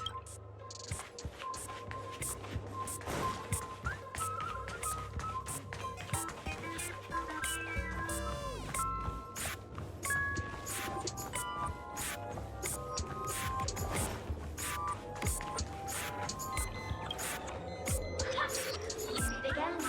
Got yourself into a pickle. I'm more than... Oh. I need your help, mister. The first case is the second case. Those are all the details. I trust in your deduction. Wrong answer. Oh, great. But seeing as you put it...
Who knew that there was no such since you're done asking questions? But don't fret.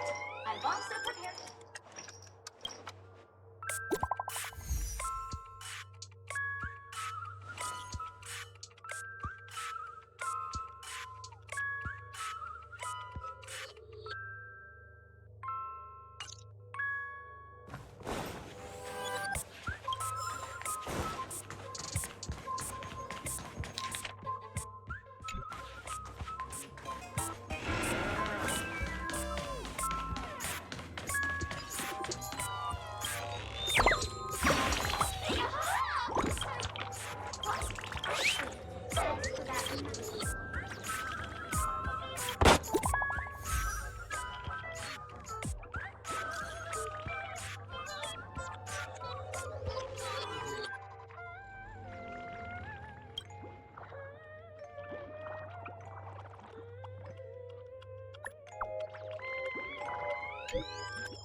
Not much time left.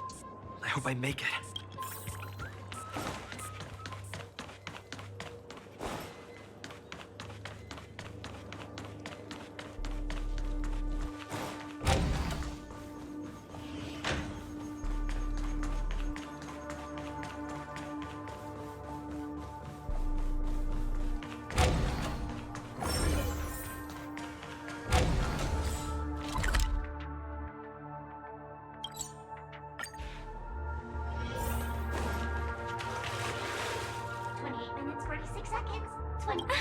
You're here! Don't come close! This bomb is very dangerous. And since you're here, I'll just keep it short. The Sweet Dream has lost the protection of the Order. Apart from its creator, I fear no one...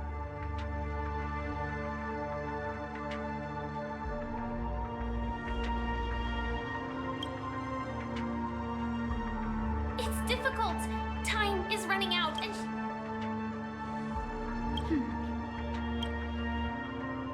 Actually, there might be... Do you still remember? The script said that I will experience... I think this moment heralds the third time.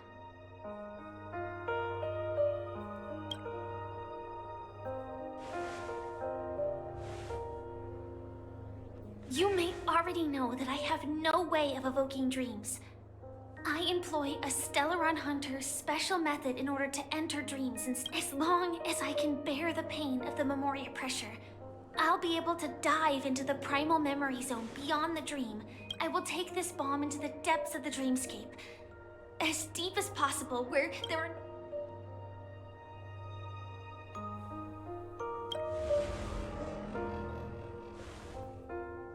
Don't worry. I believe that this Firefly armor will be enough to take me to where I need to go before the countdown ends. And maybe even make it back safely. At present, this is our best and most logical course of action.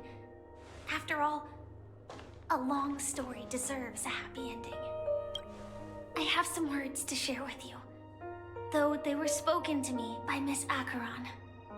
She said that the so-called impossible is mere... At the moment, there are so many things that seem impossible.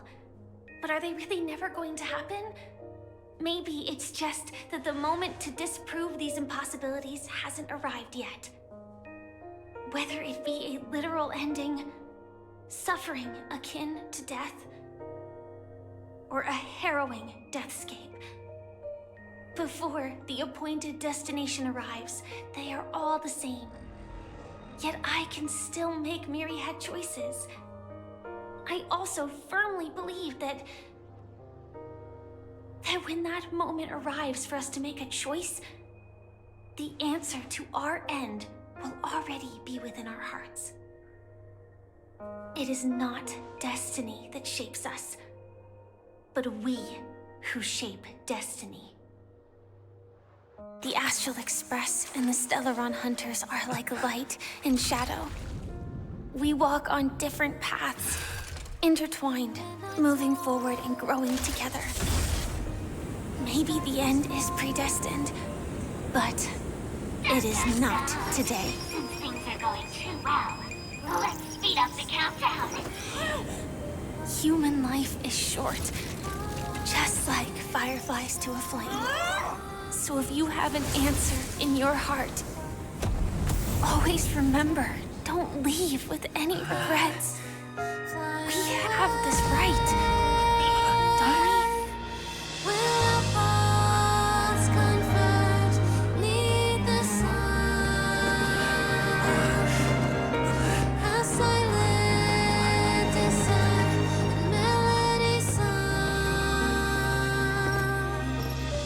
Since you care so much about other people's safety, why don't you go take a closer look?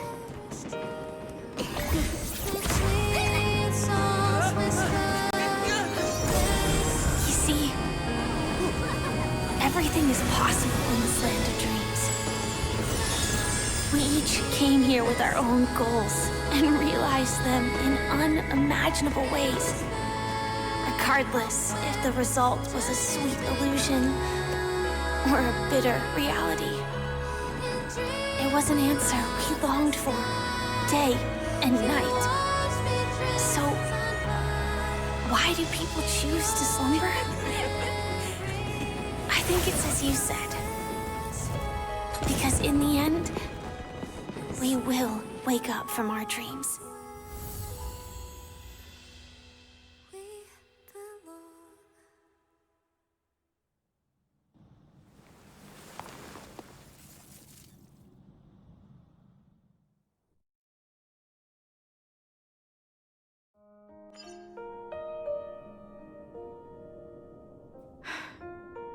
When I arrived, I happened to see a child holding it.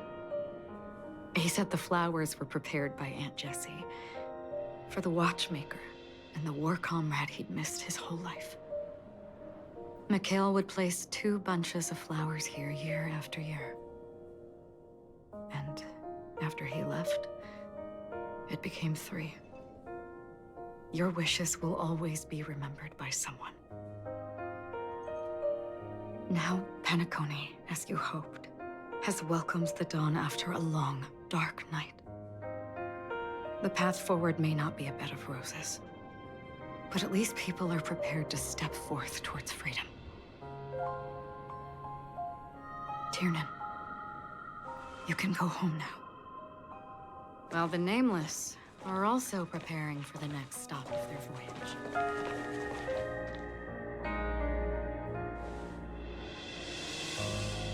But before leaving, we still have one last thing to do.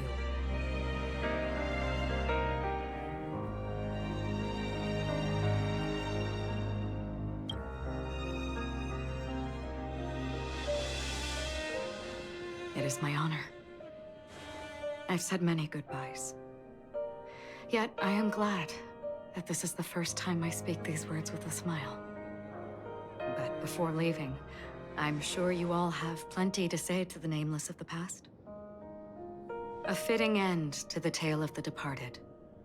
One could not ask for a better farewell. Go on. They're all here.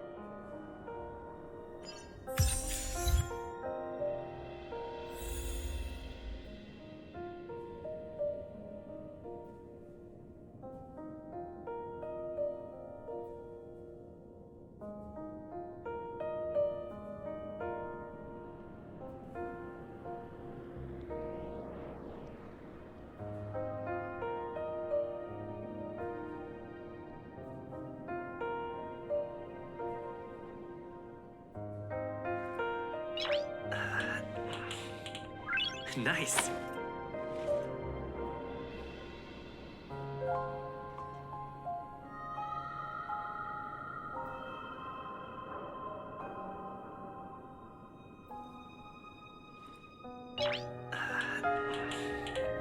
Nice.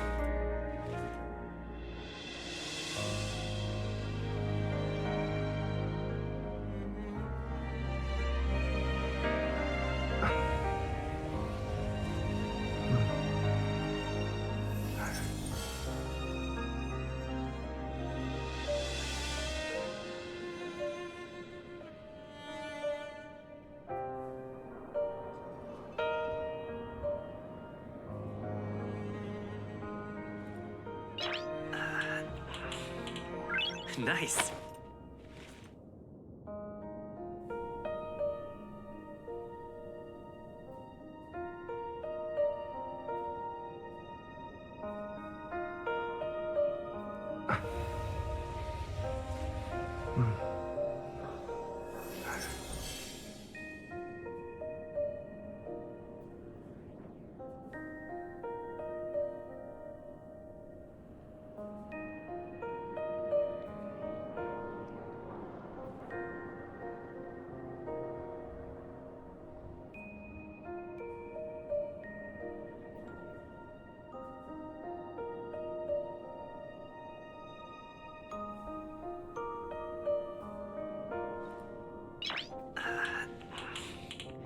Nice.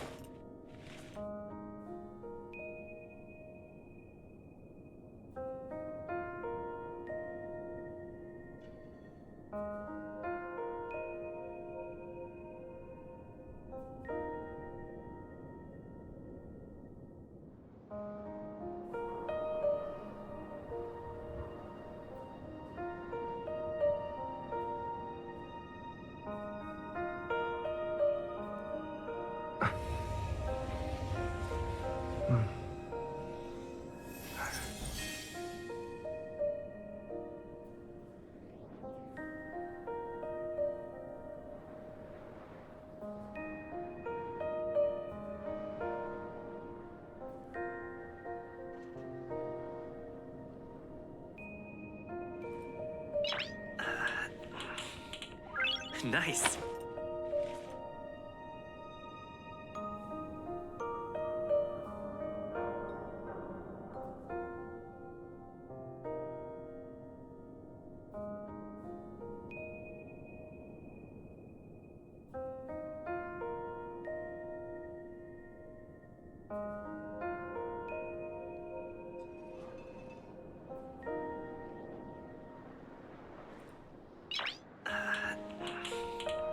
Nice.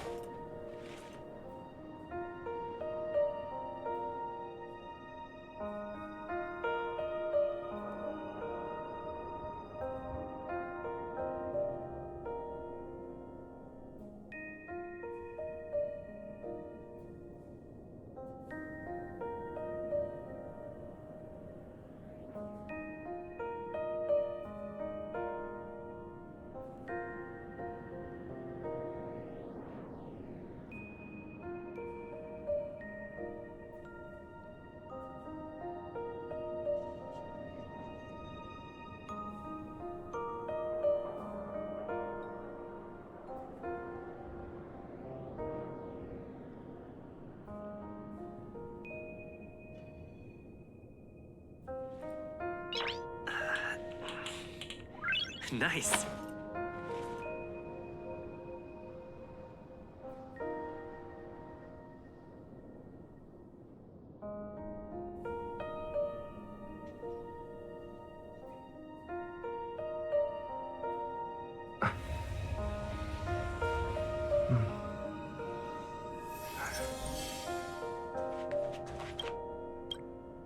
Honestly, when I heard the conductor's request, I was pretty surprised.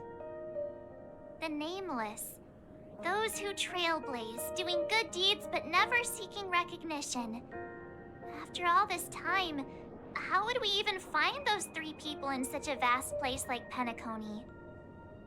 But it seems, in the land of the dreams, anything is indeed possible.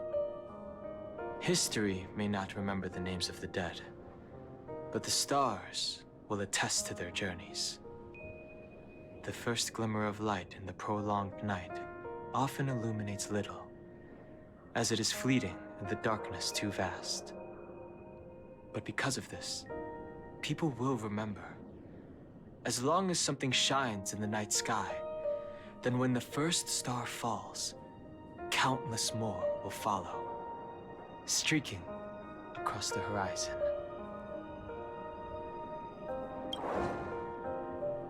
Brooklyn Tiernan, Rosalina Jane Estella, we raise a toast to you, trailblazers of the Silver Rail. A toast to history that no longer remains silent. The passionate and courageous pursuit, and a voyage that traverses the stars.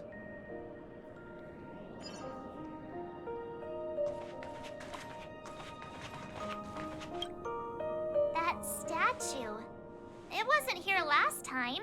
Looks like this is the last riddle that Mr. Gallagher left for us. In the end, we still failed to figure out his true identity, or if he was even a living person. What should I say? I mean, this guy is definitely a history fictionologist, all right. I'm suddenly reminded of the time at the theme park when he said he was only 13 years old. Could that have meant something too? Either way, he's an enigmatic character for sure. At least our journey together in Penacony was real enough. And his loyalty and love for this land must have been real too, right?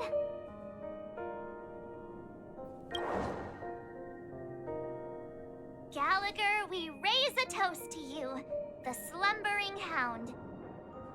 To the festival's invitation, to all lies and the singular truth. If we ever meet again, please don't talk in riddles.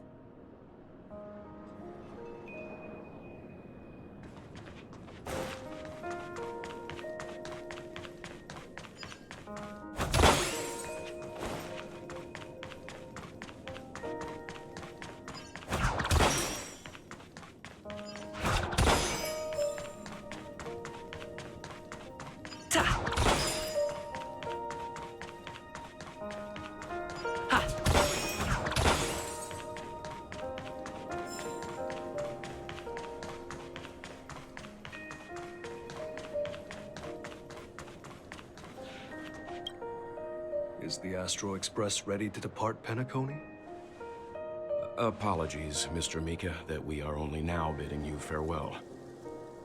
Oh, that's all right. You've all done so much for the Watchmaker, and we are forever indebted. Allow me, as the representative of Dreamflux Reef, to make another toast to all the nameless. What will the people of Dreamflux Reef do now?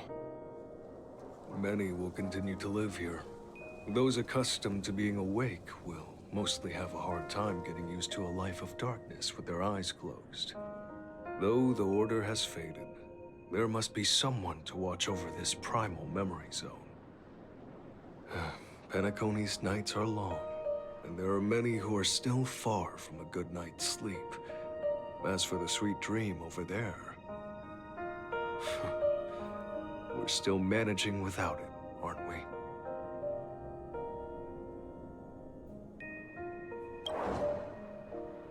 Mika and residents of Dreamflux Reef, we raise a toast to you, Watchers of the Long Dream. To your tenacity throughout time, to each sorrowful night, and to the dawn that is finally upon us.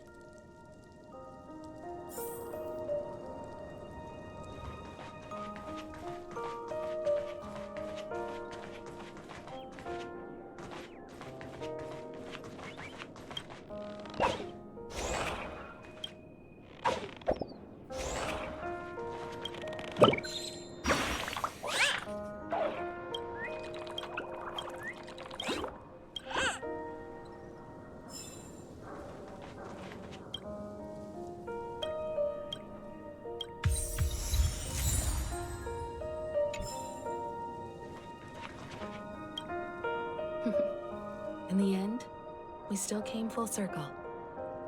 This trailblazing expedition started from the moment you and a bellboy ran into each other. After going on a journey of many twists and turns, they still ended up where they started. Just like a clock's hands that turn round and round, the start and end of each day will always land on 12 o'clock. The advent of time moving forward. There shouldn't be much left to say. This entire adventure started because of you, and should naturally end with you. And then, a new page will be turned.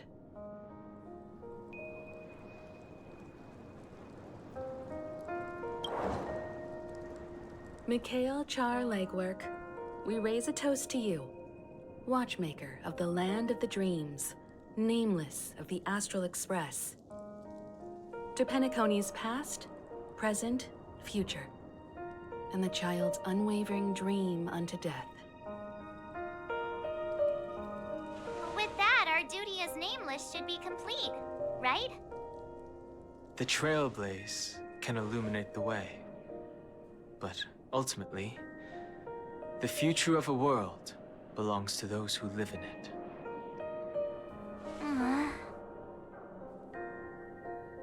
I still feel that Mr. Mikhail must have really wanted to witness this day himself. What's on your mind, March? Just a strange feeling. I had it a few stops ago, but it's super strong this time. Why not talk about it? Maybe everyone's thinking the same thing.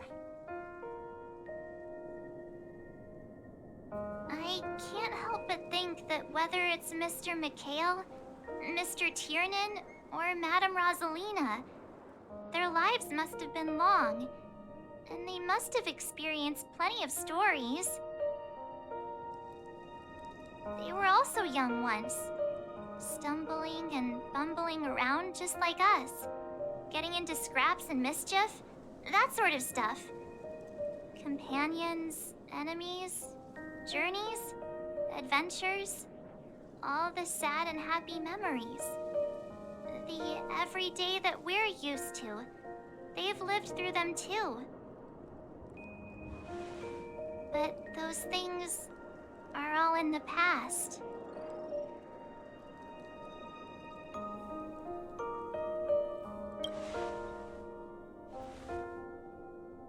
It's rare that I'm this serious. Can't you just humor me for once? Sheesh. It'll be easier to understand if I use an analogy. Like when you're reading a book. if one of its characters keeps running into obstacles and experiences an ending full of regrets. We're bound to feel a bit mixed about it, right?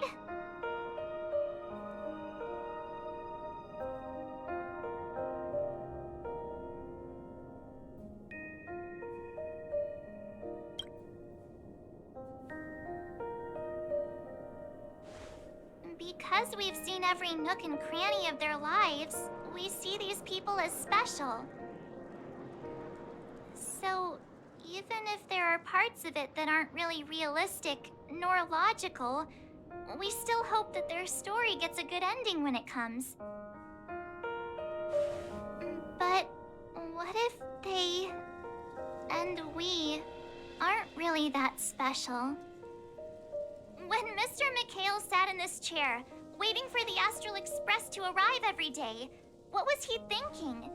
And if, at the end of his life, he could still firmly say he had no regrets, then what is this regret we feel in our hearts right now? I think each and every one of us is searching for the answer to this very question. The universe is vast, and our lives are but specks. The Trailblaze never ends, but against the backdrop of the cosmos, the average person's lifelong journey is merely a short stretch. But it is in this minuscule distance that paths cross and countless worlds connect. The universe may not remember every person who leaves a tie along the Silver Rail, but we will. As long as we remember, their stories will never end. And what Mr. McHale has left for us is his answer to this very question. It may not be perfect, but it left a smile on this storied, jaded old Nameless's face at the end of his life. And its meaning will be interpreted by those who come after us. It's not the answer that's important, but what we can learn from others' answers, right? This is what trailblazing is. Sure. I'm really sorry for bringing down the vibe. Quick, Dan Heng, tell us a dad joke to lighten the mood.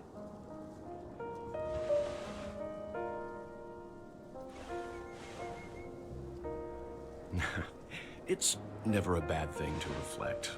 One day, we'll all have to face our own farewells.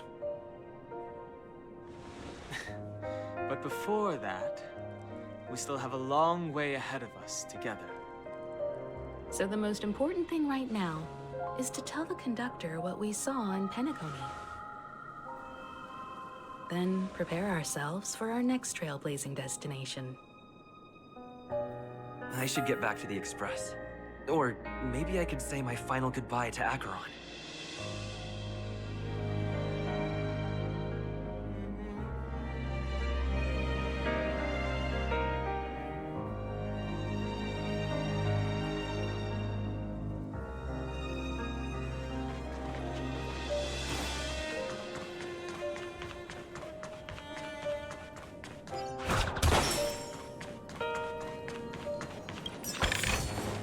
Is that all?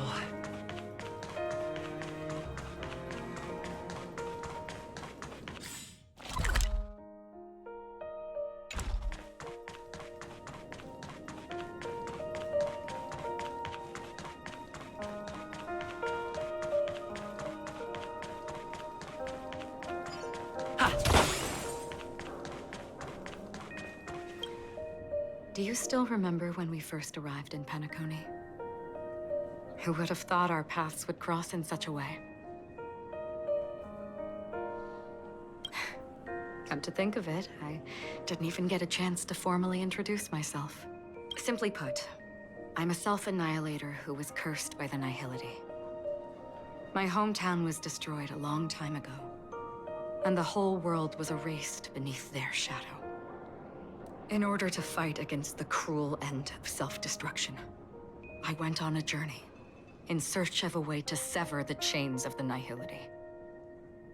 After a long and grueling search, I am convinced that my destination lies within the depths of the dark web, where reality and the nihility are separate. In there lurks a secret called Device 9. One day, I'll reach it. The ocean of stars is vast, but the trailblazing expedition ahead is always full of unknowns. And in that case, I must apologize for my rudeness. Because of the Self-Annihilator's curse, my memories are stripped away.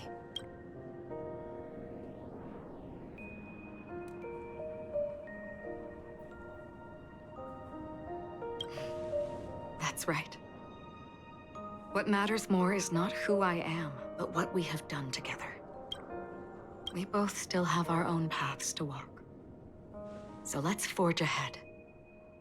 Hopefully, if we meet again, it'll be beneath clear skies.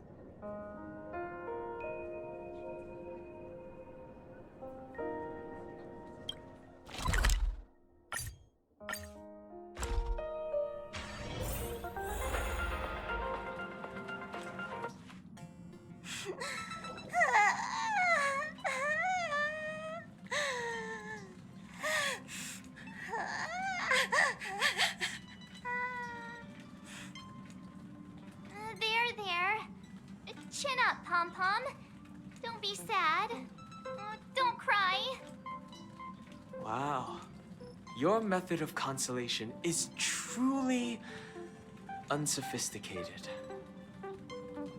Still better than just standing there like a scarecrow.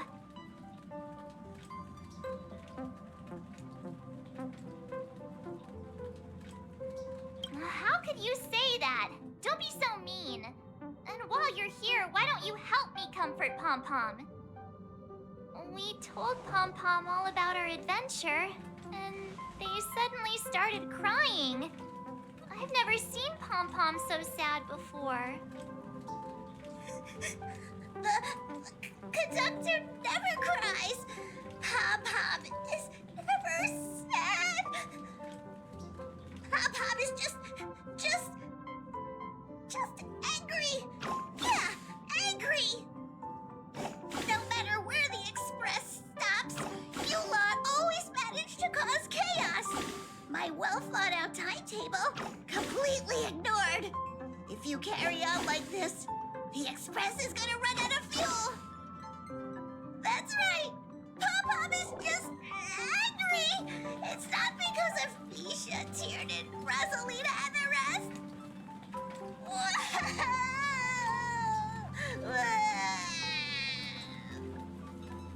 It's okay.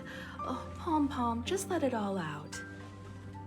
Everyone, could you all take a break in the next car? Don't worry. I'll stay here with Pom-Pom. But...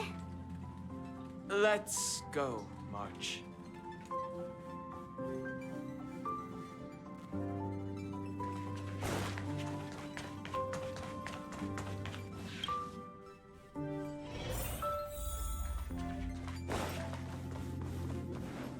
I never expected Pom-Pom would be so distraught. Those three nameless must have meant a lot to Pom-Pom. No one knows exactly when Pom-Pom boarded the Express, but one can surmise that their journey has been filled with many hellos and goodbyes. Probably more than we can imagine. The fact that they're crying so hard is probably a good sign. It proves that Pom-Pom's emotions haven't become dulled by the grind of time. They still deeply cherish every nameless who has boarded the Express and value every journey shared with them. Leave it to Himiko. When it comes to comforting, there's no one better on the Express.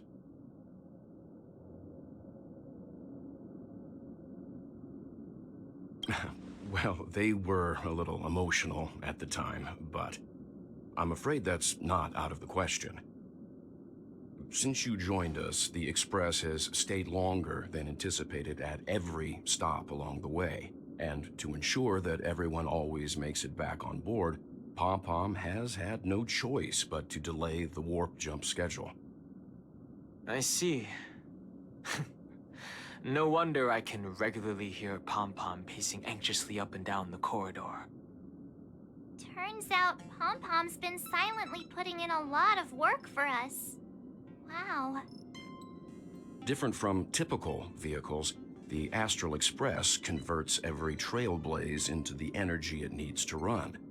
Ideally, as long as trailblazing expeditions continue without interruption, the Express will receive a constant flow of energy, much like a perpetual motion machine. But because of our previous encounters, fuel is being used up much faster than expected. We can probably only pull off 2 more warp jumps at most. Only 2 more? Isn't that super risky? Oh, I don't want to become an ice cube floating around in space again.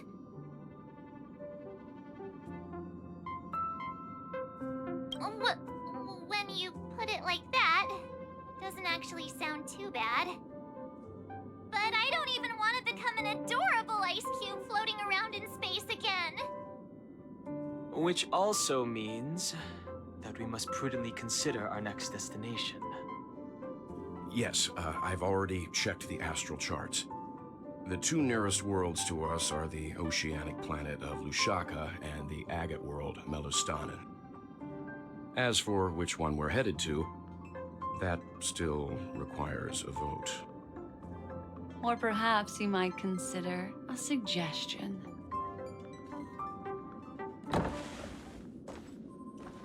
Everyone, we meet again. It's you! Why were you just in my room? It's a very cute room, Miss March. Just like you.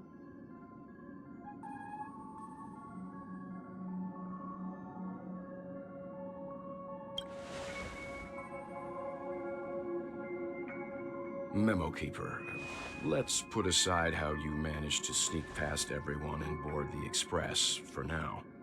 You mentioned a suggestion. I accidentally overheard how the Express obtains fuel. I just wanted to chat with everyone to see if we could work together. But now, it appears my suggestion could be the very lifeline that saves everyone. Please speak candidly. Depending on what you say, we could very well ask you to disembark. Ah, the Permanence's descendant. What a charming little dragon, especially with those mired memories of yours. But I digress.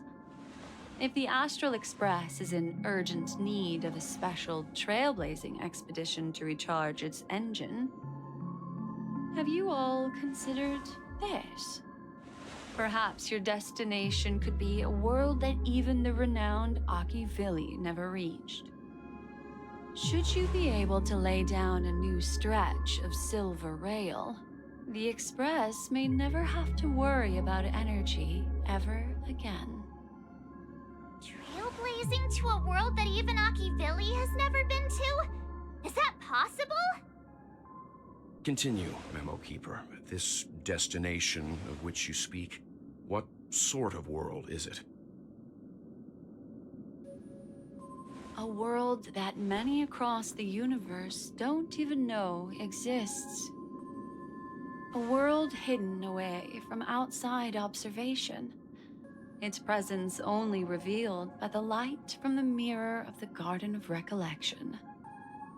A world fettered by 3 paths, its destiny hanging in the balance. The Eternal Land, Amphorius.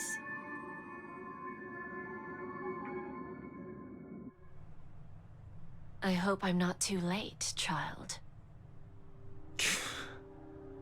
I wasn't expecting it to be you.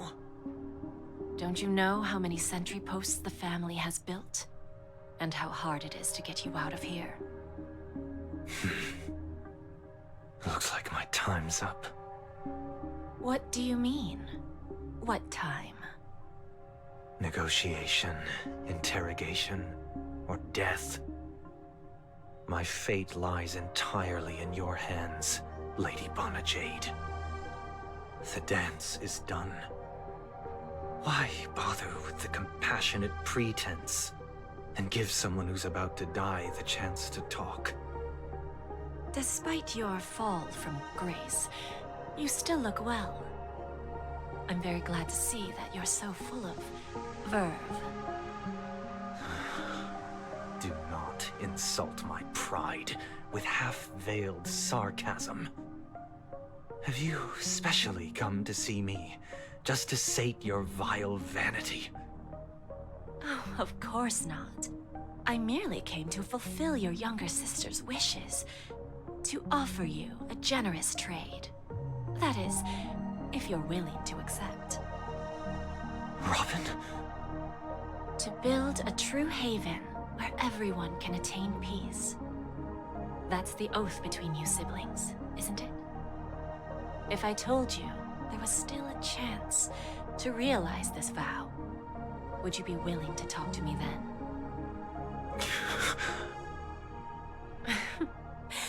I recognize the gravity of this question, which is why you don't have to answer me right now.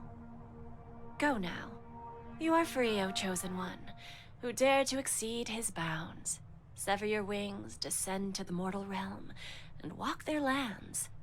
See what this world is truly like. I will not accept your charity.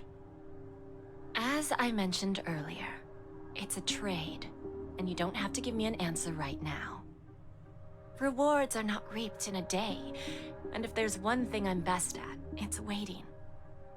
The sweet dream still continues, and the night is still long. You have plenty of time to contemplate your answer. A word of advice for you before we part ways. A word of warning from someone who's been in your shoes before. Life is too short to miss out on golden opportunities.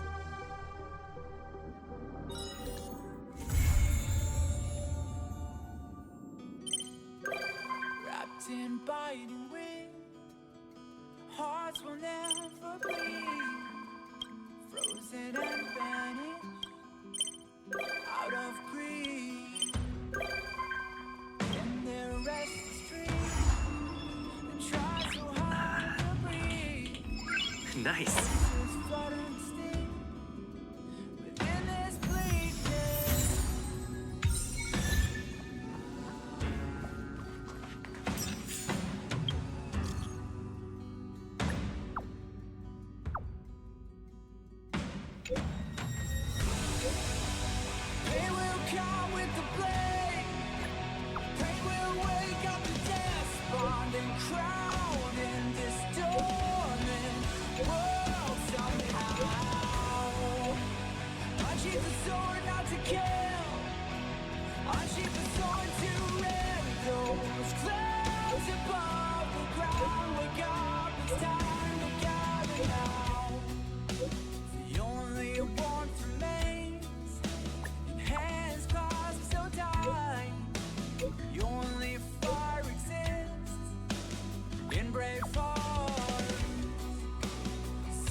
We made a choice, go fight against your fate.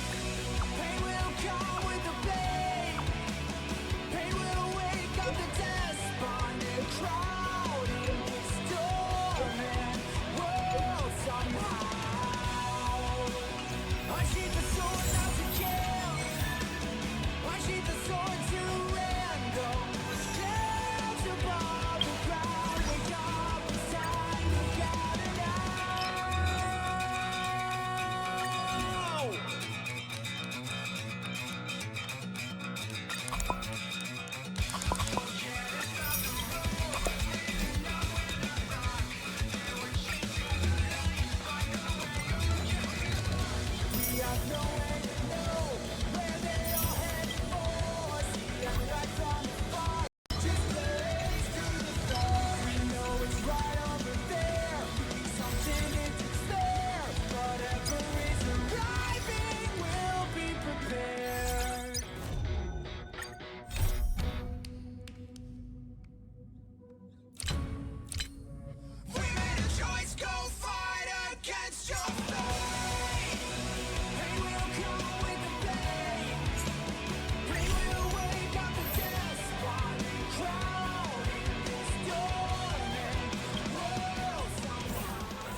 in biting wind. Hearts will never bleed, frozen and vanished out of greed.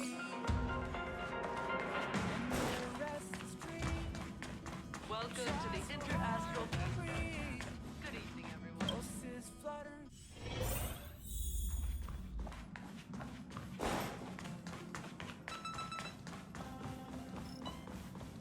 I never take. Amphorius, the Eternal Land. Yeah, that's what Miss Black Swan said. It's a world hidden away from outside observation, with a presence only revealed. You haven't been with us on the Express very long. Will the journey be too much for you to handle?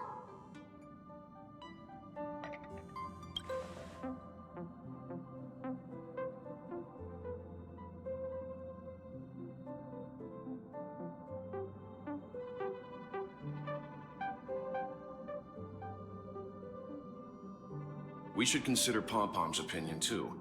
They don't know we're considering Amphorius as a destination.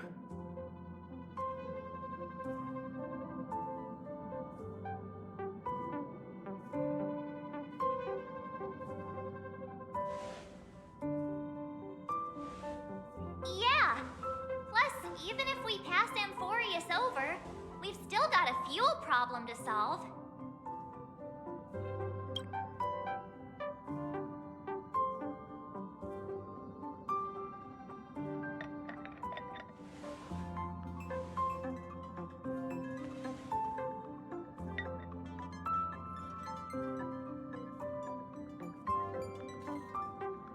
In other words, we won't be leaving Penacony anytime soon.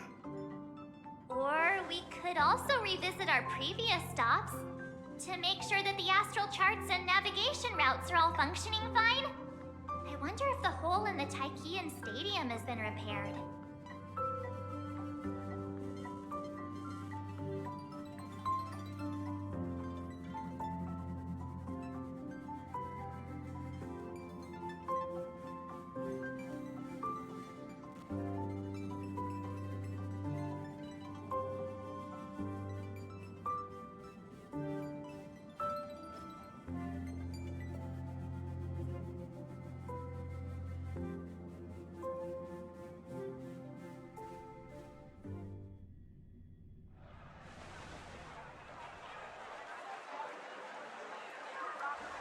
Creating chaos is also a means of maintaining social stability, if you ask me.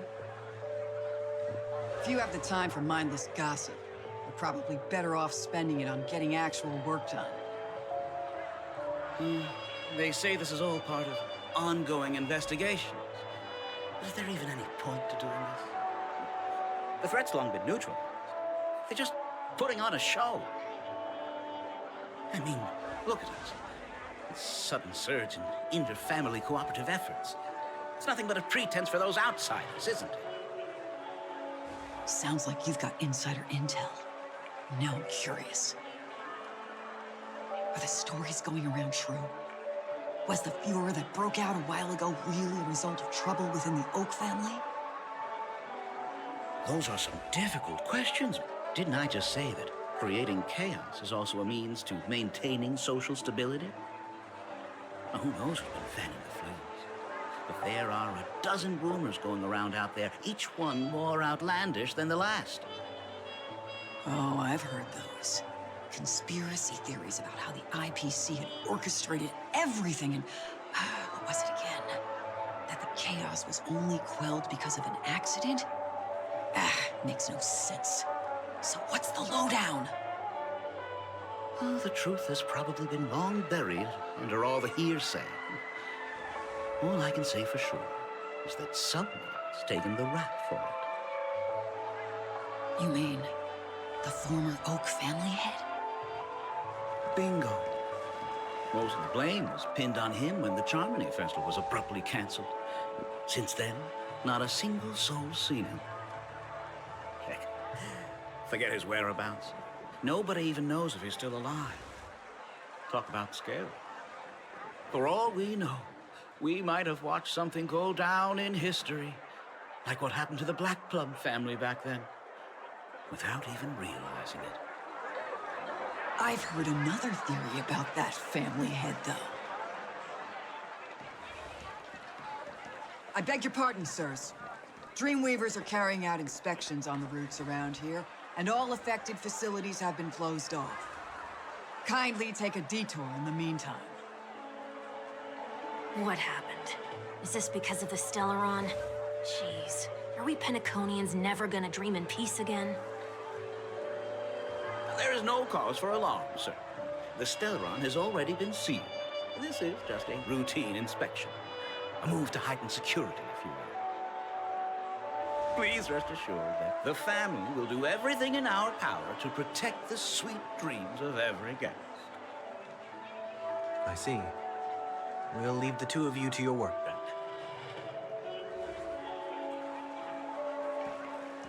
then. Excuse me, sir. Have we met before? Oh.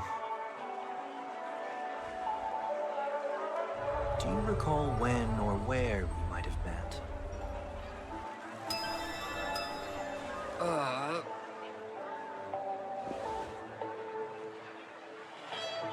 My bad. I must be mistaken.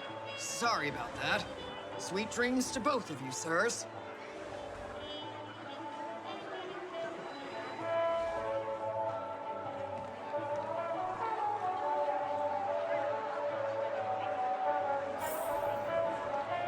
You sure have a knack for stirring up trouble. Of all the routes available, you had to take the one that Bloodhound's keeping watch over. We shouldn't run into any problems with you around. Even if they see through the Harmony's power of disguise, there'll be a way for us to escape. Spare a thought for me, will you? Just being in your company is plenty enough to get me into trouble, Mr. Prime Fugitive of Penacony.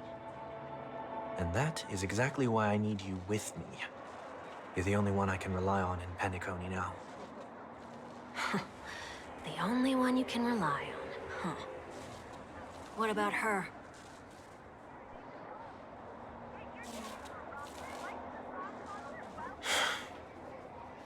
At least, she was spared from the consequences of my actions. What a shame, huh? Why do you say that? Just thought that being mean might be more effective than consoling you. I've seen plenty like you, eager for everyone to take you to task after a setback because that's the only way you'll feel better. As though the more they condemn you, the more likely you can rectify your mistake. That said, if I'd really wanted to hit you where it hurts, I'd use a different approach. Like a show of sympathy, for example. You're right. I won't deny that. She should still be in Penacony. Aren't you going to look for her? That won't be necessary. I'm sure you already know why, considering your vested interest in reading my thoughts. I can't bring myself to see her when I'm a fugitive. All right, then let's keep going. Helping a fugitive return to their home. So exciting.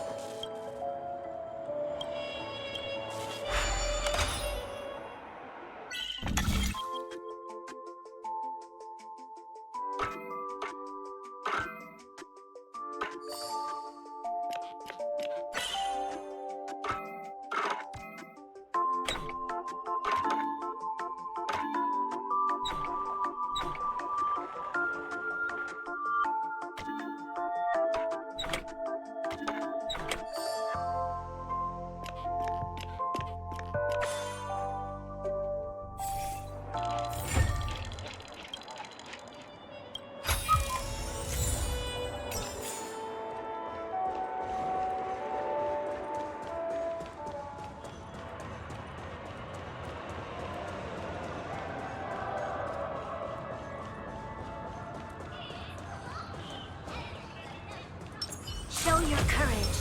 A little something for everyone. I I see 2 bloodhounds. They appear to be unofficial. What's happening at Ideen Park? Hey! Hey! In case you didn't notice, I can't see anything. My apologies. I forgot that you're not very tall. Remind me, why do I have to make this trip with you again? We've been through this. You're the only one I can turn to now. Besides, we once lived a cat-and-dog existence. Embroiling you in my affairs won't weigh on my conscience. Well, you certainly don't have much of one if you can bring yourself to say something like that. Yet you will repay this favor all the same. After all, you're only alive today because of me. You owe me that much. Holy moly! Can you get any more conceited? When you were abandoned in the wild and near your end, I showed you a way to survive and helped you escape the jaws of death. When you were at your wit's end and felt lost about your future, I did everything within my power to help you safeguard your position in the family. Okay, I get it already. You have a way with words, I'll give you that. Still, it's one thing to repay a favor, and quite another to knowingly put myself in harm's way. I don't understand. Why are you hell-bent on going back to Penacony? Is this an IPC mission? Did they make you a deal? You can have your freedom back, but in return you must turn against all whom you once called family or something like that? Regrettably, Lady Bonajade didn't drop so much as a hint about it. Go now. You are free, O Chosen One, who dare to exceed his bounds. Sever your wings, descend to the mortal realm, and walk their lands. See what this world is truly like. I will not accept your charity. As I mentioned earlier, it's a trade, and you don't have to give me an answer right now. Rewards are not reaped in a day, and if there's one thing I'm best at, it's waiting.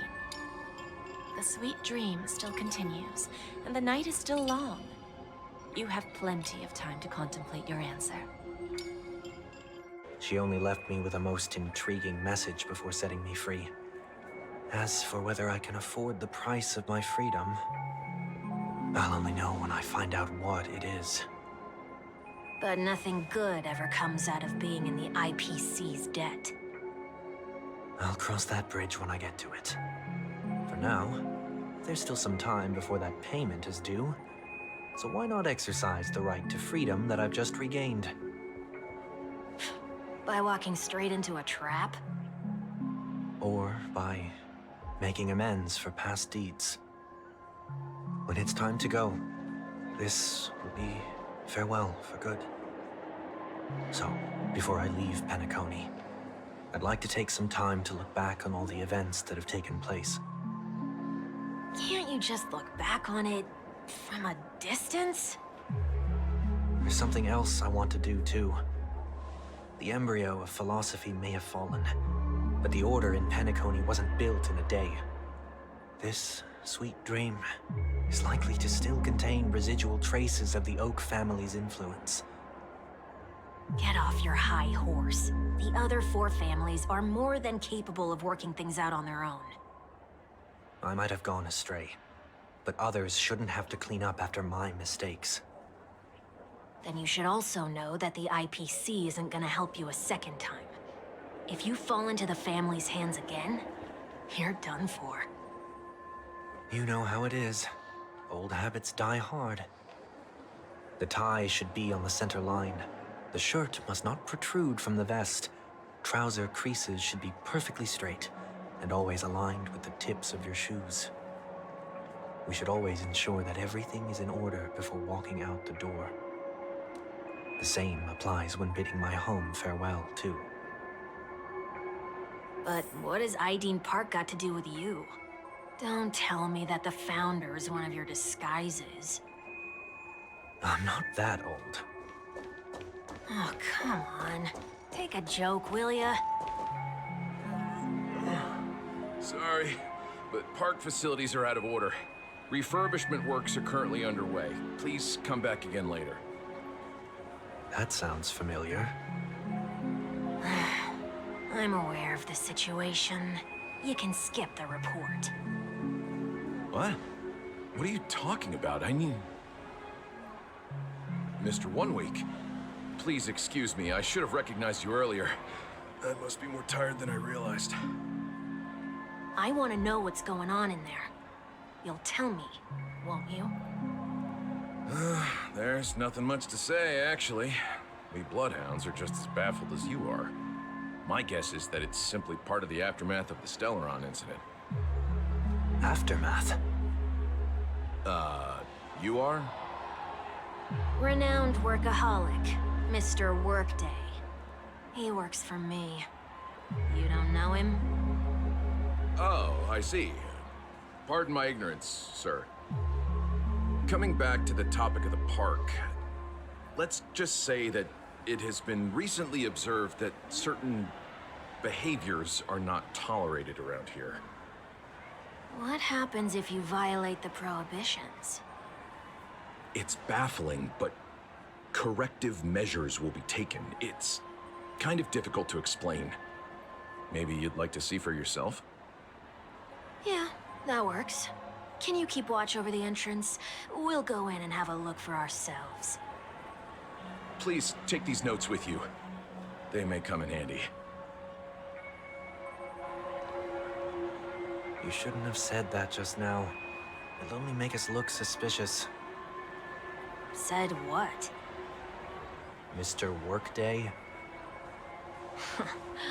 I was just telling the truth. I've always found this name to be more suitable for you. So, why are we here? You managed this park before? You could say that.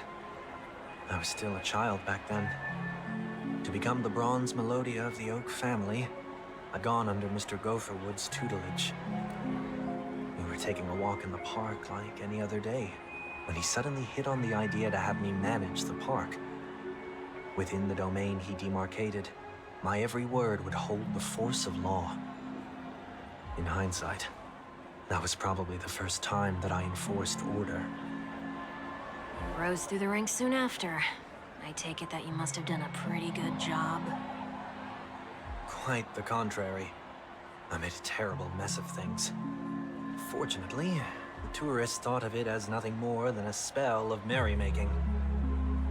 Was that his way of training you?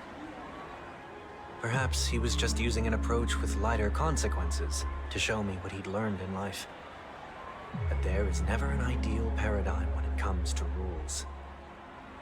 If the enforcer is incapable of introspection, then even regulations once laid down with the noblest of intentions will eventually become defiled.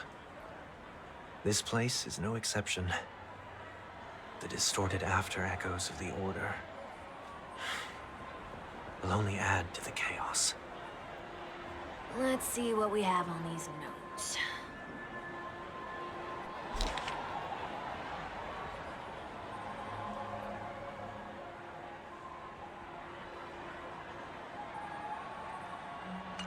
No consumption of food except for burgers. What?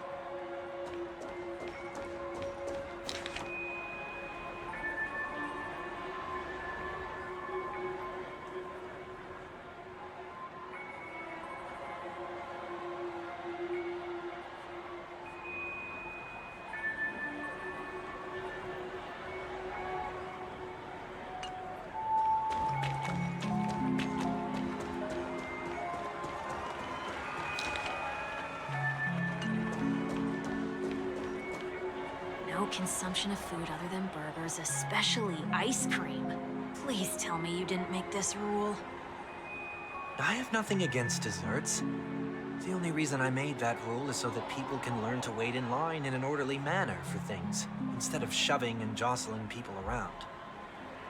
What happens if I break the rule? It's as the Bloodhound said. Corrective measures will be enforced. Huh. Try me. Wait, don't...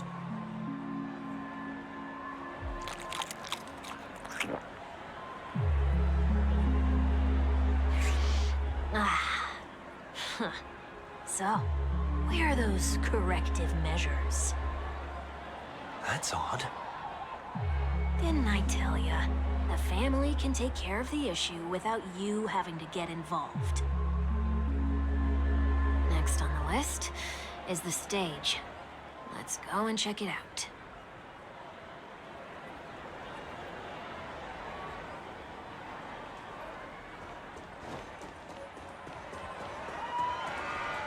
Only cast and crew members are allowed on the stage.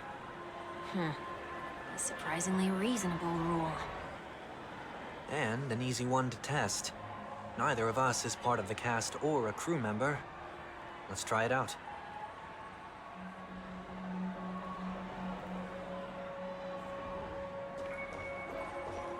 Huh? Let's try that again.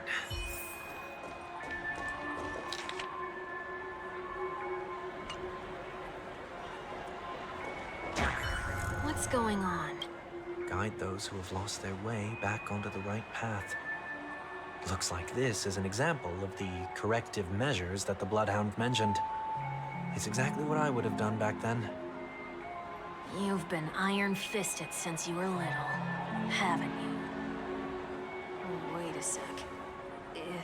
If this is how violations are corrected, then everything that I ate just now? I tried to warn you.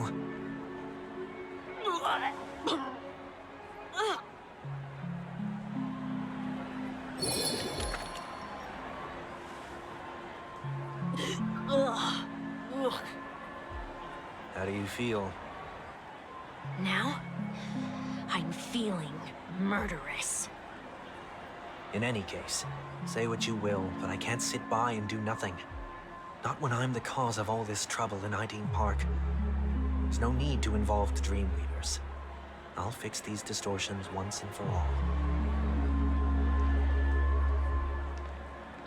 What's the plan? Nothing complicated. All distortions have their roots. We'll be able to trace them to the source once they manifest. Breaking a few rules will do. We just need to make sure that the corrective measures that will be implemented aren't too much for us to handle. When a distorted After Echo manifests to correct us, I'll be able to pinpoint its whereabouts.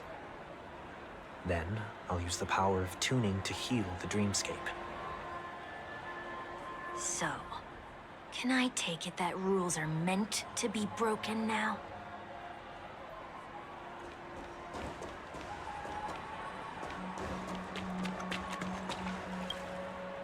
Please do not use Soul Glad bottle caps sold by the Dream Jolt. The Dream Jolt Troop, where? Are they?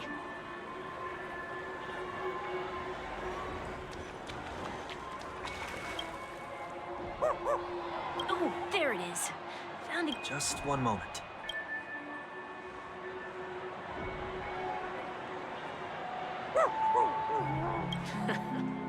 Let me translate that for you. Ugh.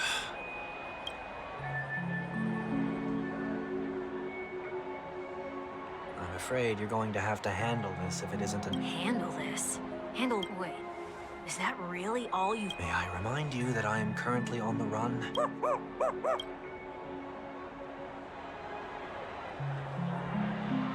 Whew. Luck's on our side.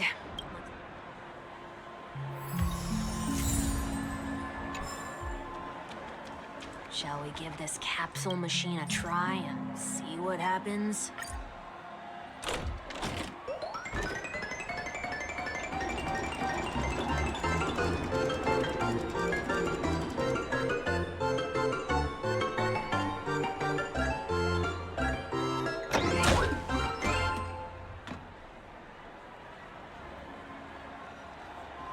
Nothing's off so far. Maybe we should open the capsule? They can't be seriously going that far, right? No.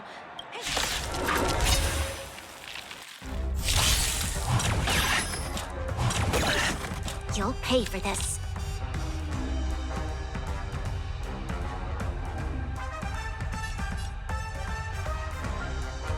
Lend me your strength. Just forbidden.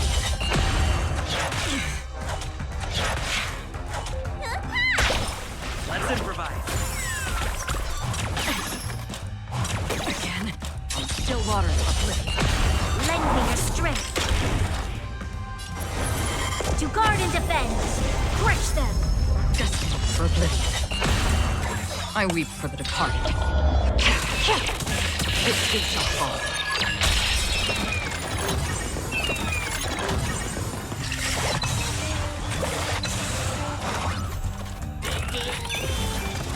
Let the show begin! Lend me your strength! Still waters of oblivion. Troublesome. To guard and defend!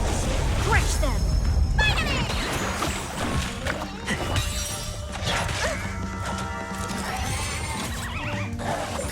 It'll catch up. What's your prescription?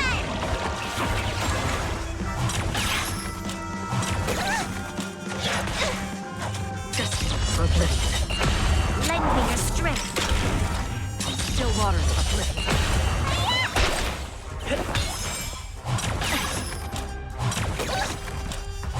Still the same way. Destined for oblivion. Let the show begin! To guard and defend! Crush them! Still waters of oblivion.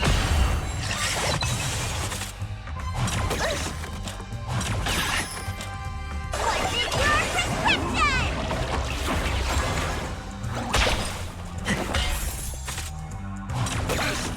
Destined for oblivion.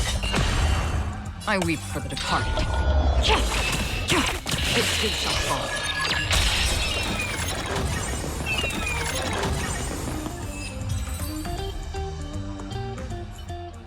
Oh, did they have to do that? They could have just recalled the capsule. Perhaps making the attractions no longer just attractions is another corrective measure? Ugh. Aren't the rules being too finicky with words? We're not breaking enough rules. We should look elsewhere, too.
discard. This is Children tend to be fascinated. Forget it. I don't even know how to...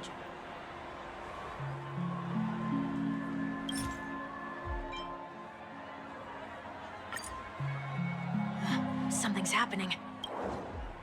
Huh. What is this? Woodcutters. Enough. The location of the distortion is nearby.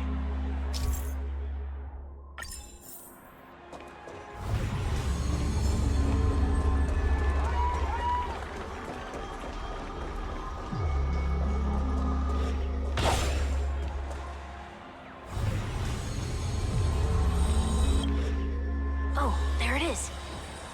Huh. Time for it to disappear for good. Reveal thyself unto me, as is customary. All creatures endowed with eyes. Whoa. It worked. The IPC totally should have sent someone to keep an eye on you. Aren't they worried that you might make a comeback in Penacony and grow a new pair of wings? So long as there remains a need for me to keep a low profile, I'm no threat to them. That's true. Come to think of it, you had always been in the spotlight, be it as a respected member of the elite or leader. When was the last time you fell into the mud? All the way back during... Sometime before I turned 6. Like most boys would. That was sarcasm, in case you didn't realize. But whoa, you actually remember something like that? You never forget times of failure. It's only human. You're probably the only one who'd consider something like that a failure.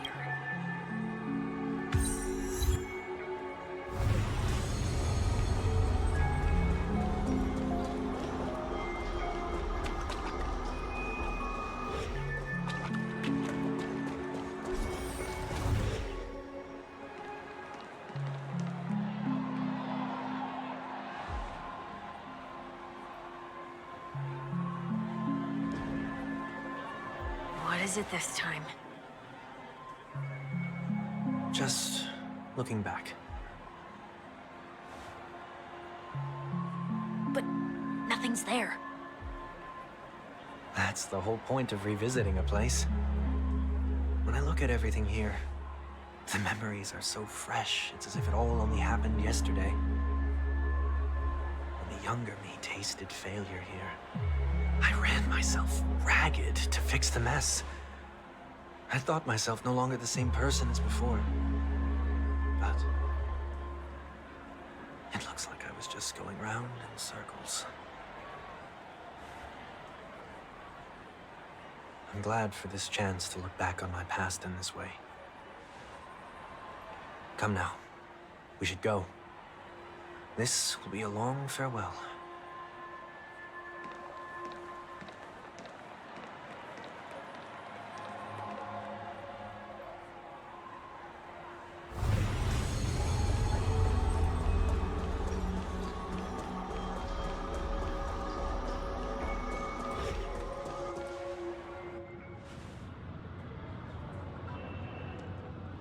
So, where are we heading next? OT Mall. There are bloodhounds stationed along the way, though. It might be better to take a quieter route.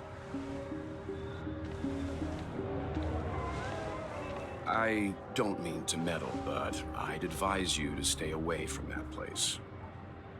Did something happen? There isn't any concrete information yet, but anomalies have been reported around the area. The family is currently investigating. You okay? I'm fine. The Stellaron incident may have been quelled, but who is to say that nobody has another agenda? Thanks for the tip, sir. We'll make a detour. May you stay safe, too. Hold on.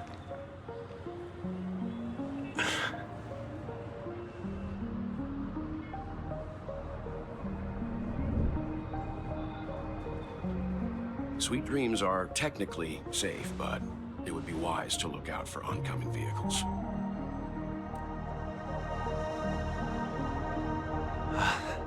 Thank you.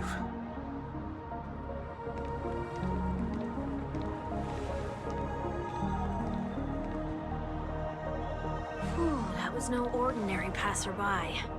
It's a miracle that he didn't see through your disguise. The Astral Express should have departed a long time ago. Why is he still in Penacony? We needn't change our plans because of him. But be sure to keep your guard up. I hope nothing terrible has fallen upon Penacony while I was in captivity the last few days. Come now. It's time we set off. Let's not stick too close to each other, just in case. A few feet or so between us will do.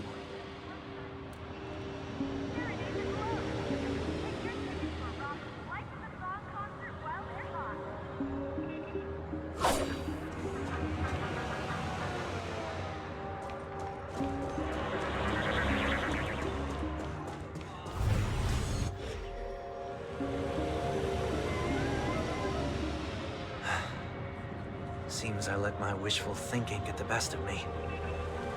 Will you at least give me a chance to explain? I will, but before I do, put your hands behind your back and answer my questions in short sentences. Short sentences? I need to make sure your words aren't concealing any dangerous incantations.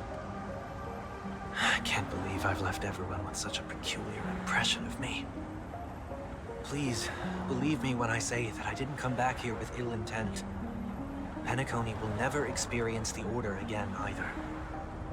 I'm afraid I won't be taking your words at face value, not after how you wielded the power of harmony. Answer me. What are you doing here? It looks like there's only one way to gain your trust. Come on out, 1 week. We found ourselves an ally.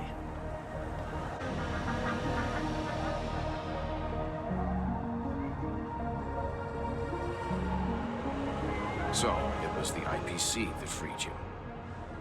My sister has likely made an agreement of some sort with them. As for how I'm able to move around freely in Penacony, I have 1 week to thank for that. As you can see, I've only returned to my home to bid it farewell. Would you be kind enough to give me a chance to say goodbye, so that I may leave without regrets? Agreed. But until you leave Penacony for good, you're to stay by my side. You have my gratitude. I left my home in a hurry, too. I know how it feels. That said, I can't make this call by myself. My companions need to know about this, too. The Astral Express crew is in Penacony, too? Come with me. We'll go find them. You come along, too. Okay. Boy, this is gonna be a party.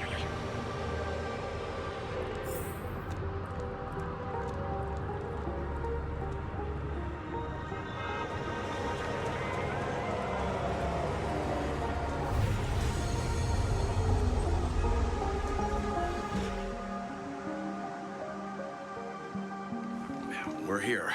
They should be somewhere nearby. Mr. Yang, if you don't mind, there's something that puzzles me. Now that the crisis on the planet of festivities has been averted, shouldn't the Astral Express have departed to continue on its trailblazing journey? Why have you and your companions stayed behind in Penacony?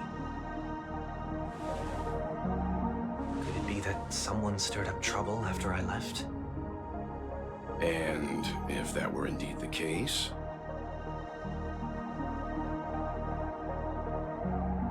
I doubt I'm in any position to be proposing ideas, but I'm happy to defer to the Nameless and aid with any plans you may have.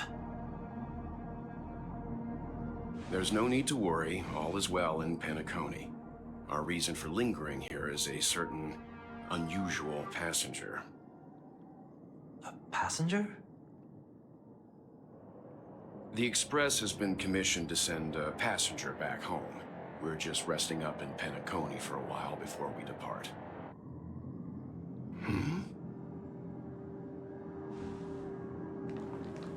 By passenger, do you mean this lady here? Or these ladies?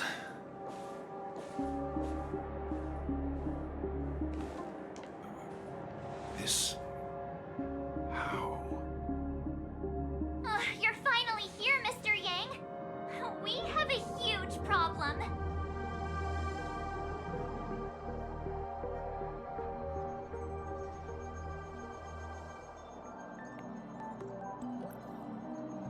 Isn't it fascinating how variables never fail to find their way into the lives of organic life forms?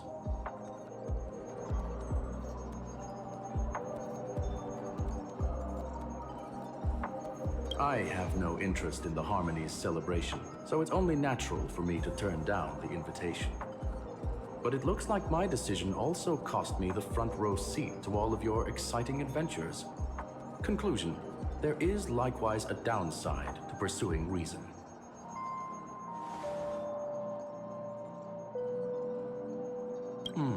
I hear that the Astral Express has established a collaboration with the Garden of Recollection for your next destination.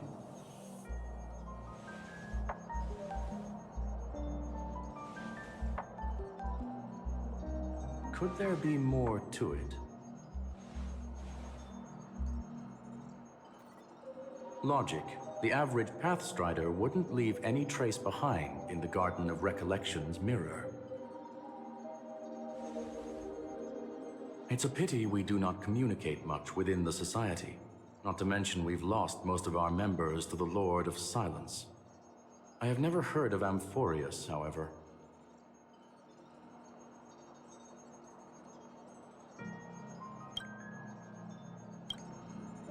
That Foxian girl has So, is it out of goodwill? Looks like this is one exceptional...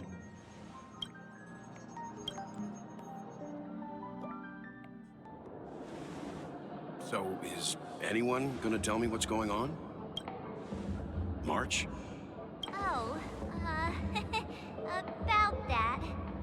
Why don't you ask him instead? He knows how to present things logically.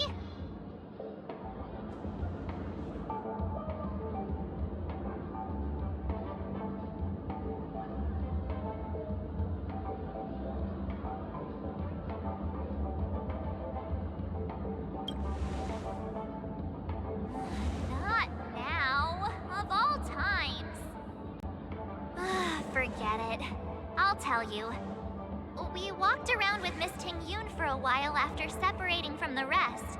But then we ran into something... weird. Did something happen in the dreamscape? Actually, it's more like it was someone's fault. We met a Pepeshi filming a Try Not to Laugh challenge, and he gave us some of his candy. A type of candy that's supposed to make you fall over laughing. So that sort of try not to laugh challenge. I didn't really want to do it, but he insisted on us giving it a shot. That's how we got into this problem. What happened?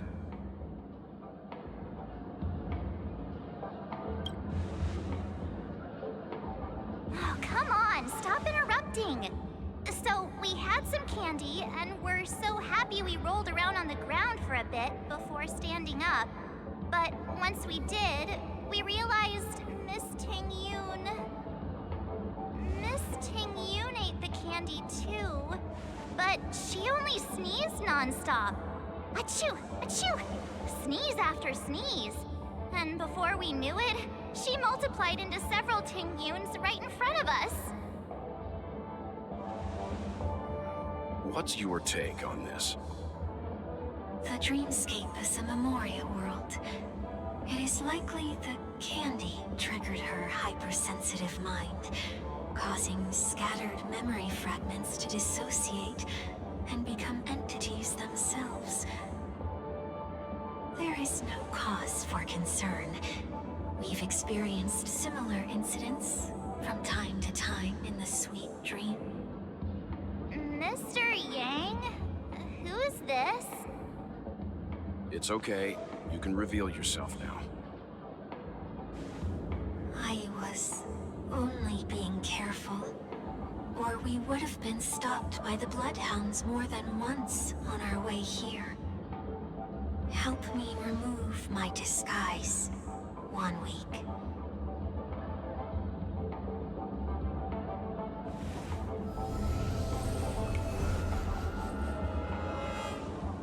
It's been a while, everyone. You! What's going on?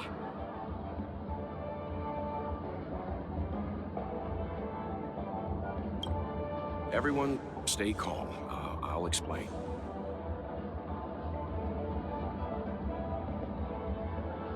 I can hear the laugh. I believe that at this point, Actually, Sunday I has cannot no noise you right reason now. to be So, dishonest. might probably but still to muted. prevent any unforeseen complications, I'll be Later? accompanying him everywhere he goes How until is it? he leaves Penacony. Mr. 1 Week here is an old acquaintance of Sundays. Pleased to meet you, Later. fair lady. And you, I'm of gonna need course. to. You're the heavyweight who pummeled this control freak? Apa sih namanya? Gak tau.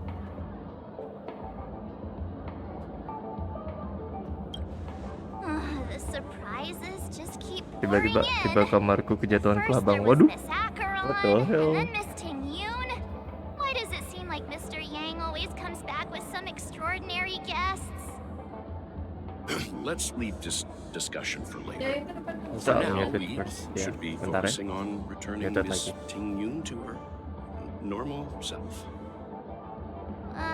That's not gonna be easy. You'll see what I mean, Mr. Yang. These Ting-Yoons aren't exactly easy to communicate with.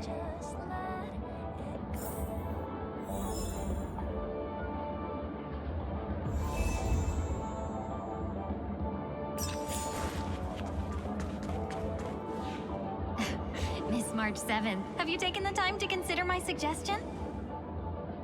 Your suggestion? Oh, wait. Which Miss Ting-Yoon are you again?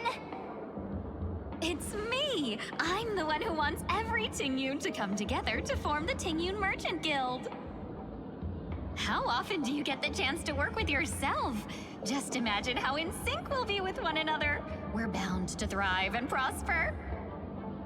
I know we can't leave the dreamscape to trade with the outside world, so that's where you come in, Miss March 7th. Your wits surpass many others, making you the perfect person to handle liaison negotiations on our behalf. I guess I can consider it. I hope everything goes smoothly for your guild. There. Now do you see what I mean, Mr. Yang?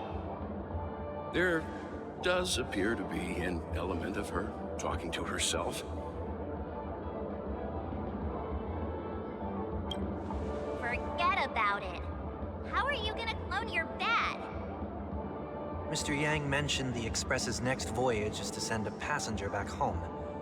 Could this lady be from the Xianzhou Alliance? Yes, more specifically, the Xianzhou Luofu. The Luofu? Didn't the Antimatter Legion launch an ambush on the Luofu some time ago? Was she one of the few survivors? Quite the contrary. She might have been the person closest to the Eye of the Storm.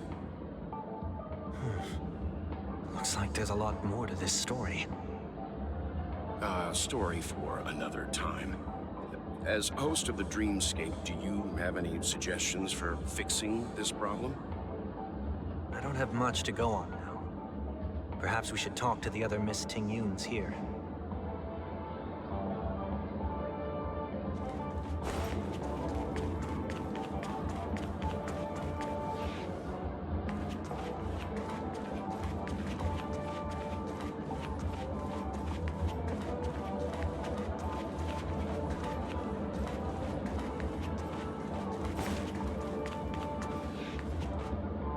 That sounds nice. People, but then again, gift? That sounds like a good idea. If we really want to do this right, though, it's the she makes. You sure have a way of not offending anyone. These three Tingyuns don't look like they'll be reaching a conclusion anytime soon. So, what do you think? Let's try a different name, my dear friend. Oh, don't we sound chummier that way? The problem with Miss Tingyun is just as I suspected before. That prank shattered her into nodes that are each a part. In other words, it means the Tingyuns we see here are all different aspects of her. Okay. At any rate, this is a known occurrence across the dreamscape. The only problem is that these Miss Tingyuns are too caught up in their own world. One that we can speak with, but it may take me a while to identify.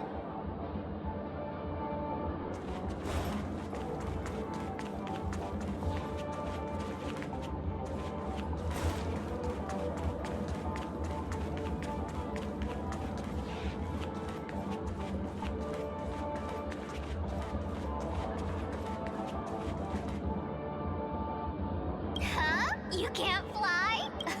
I can. I'll take you next time. Should... Nah, I think she's perfectly fine. Even if that's true. Huh? Yikes. She's... Oh, were you all looking for me? Oh, were you all looking for me? Found her. If I remember correctly... It's nothing special, really.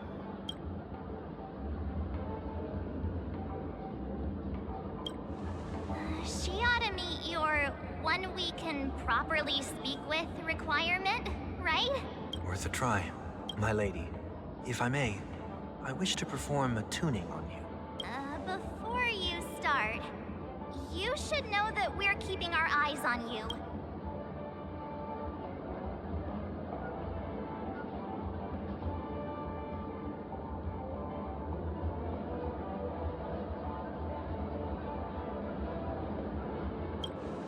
It is not my intention to provoke you. Perhaps, as assurance, we can have my friend here perform the task in my stead. One week has a higher mastery of the harmony than I do. That is true. If you still have concerns, you are also free to restrain me while he performs the tuning. There's no need for that. You're acting so... sincere. I'm actually surprised. Are you all right with this, Miss Tingyun? I go as the wind blows, so you may decide for me. Then kindly forgive our intrusion. Please do your best, One Week.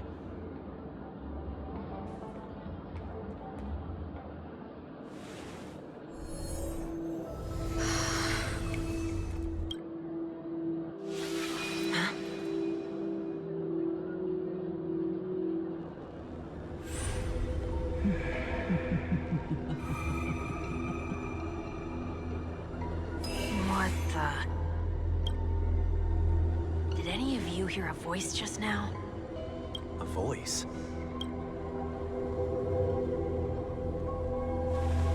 Never mind.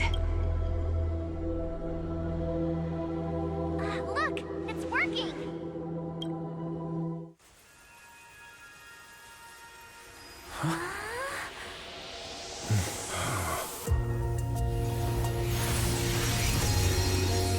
Never did I expect that every encounter with you would always be in moments of distress. Did I conduct myself improperly? Miss Tingyun, you're finally back! You may be small, but you're pretty amazing. Huh? What's wrong?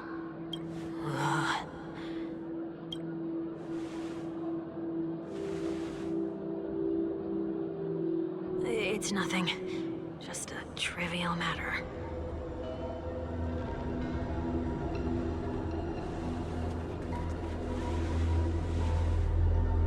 What do you sense? I I should have let you handle it yourself. This girl is not as ordinary as she appears. I nearly died. Just now.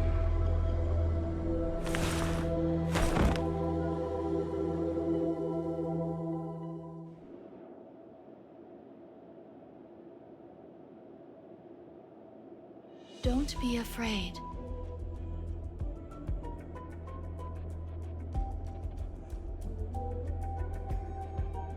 What is this place? No matter what you see, you only need to remember one thing. You're not alone.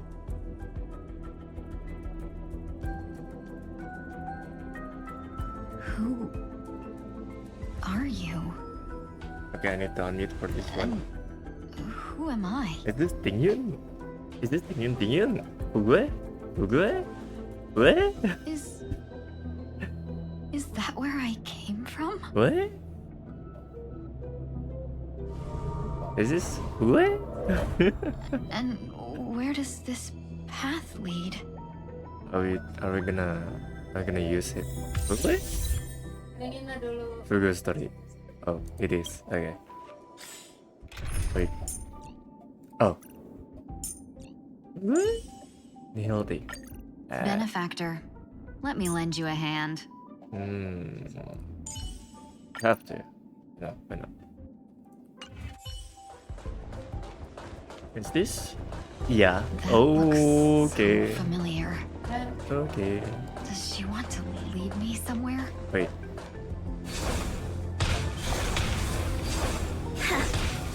Oh my god. Oi. Oh iya. Iya. Kunci motor di motor kayaknya.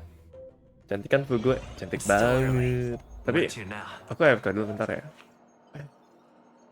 No, not AFK there. Ya aku mau AFK dulu. Aku mau nganterin ortu bentar ke depan.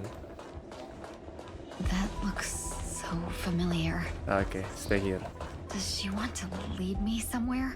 Here, no touch. Look, there, no touch. Okay. I'm AFKing. I'll be back. Okay.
you.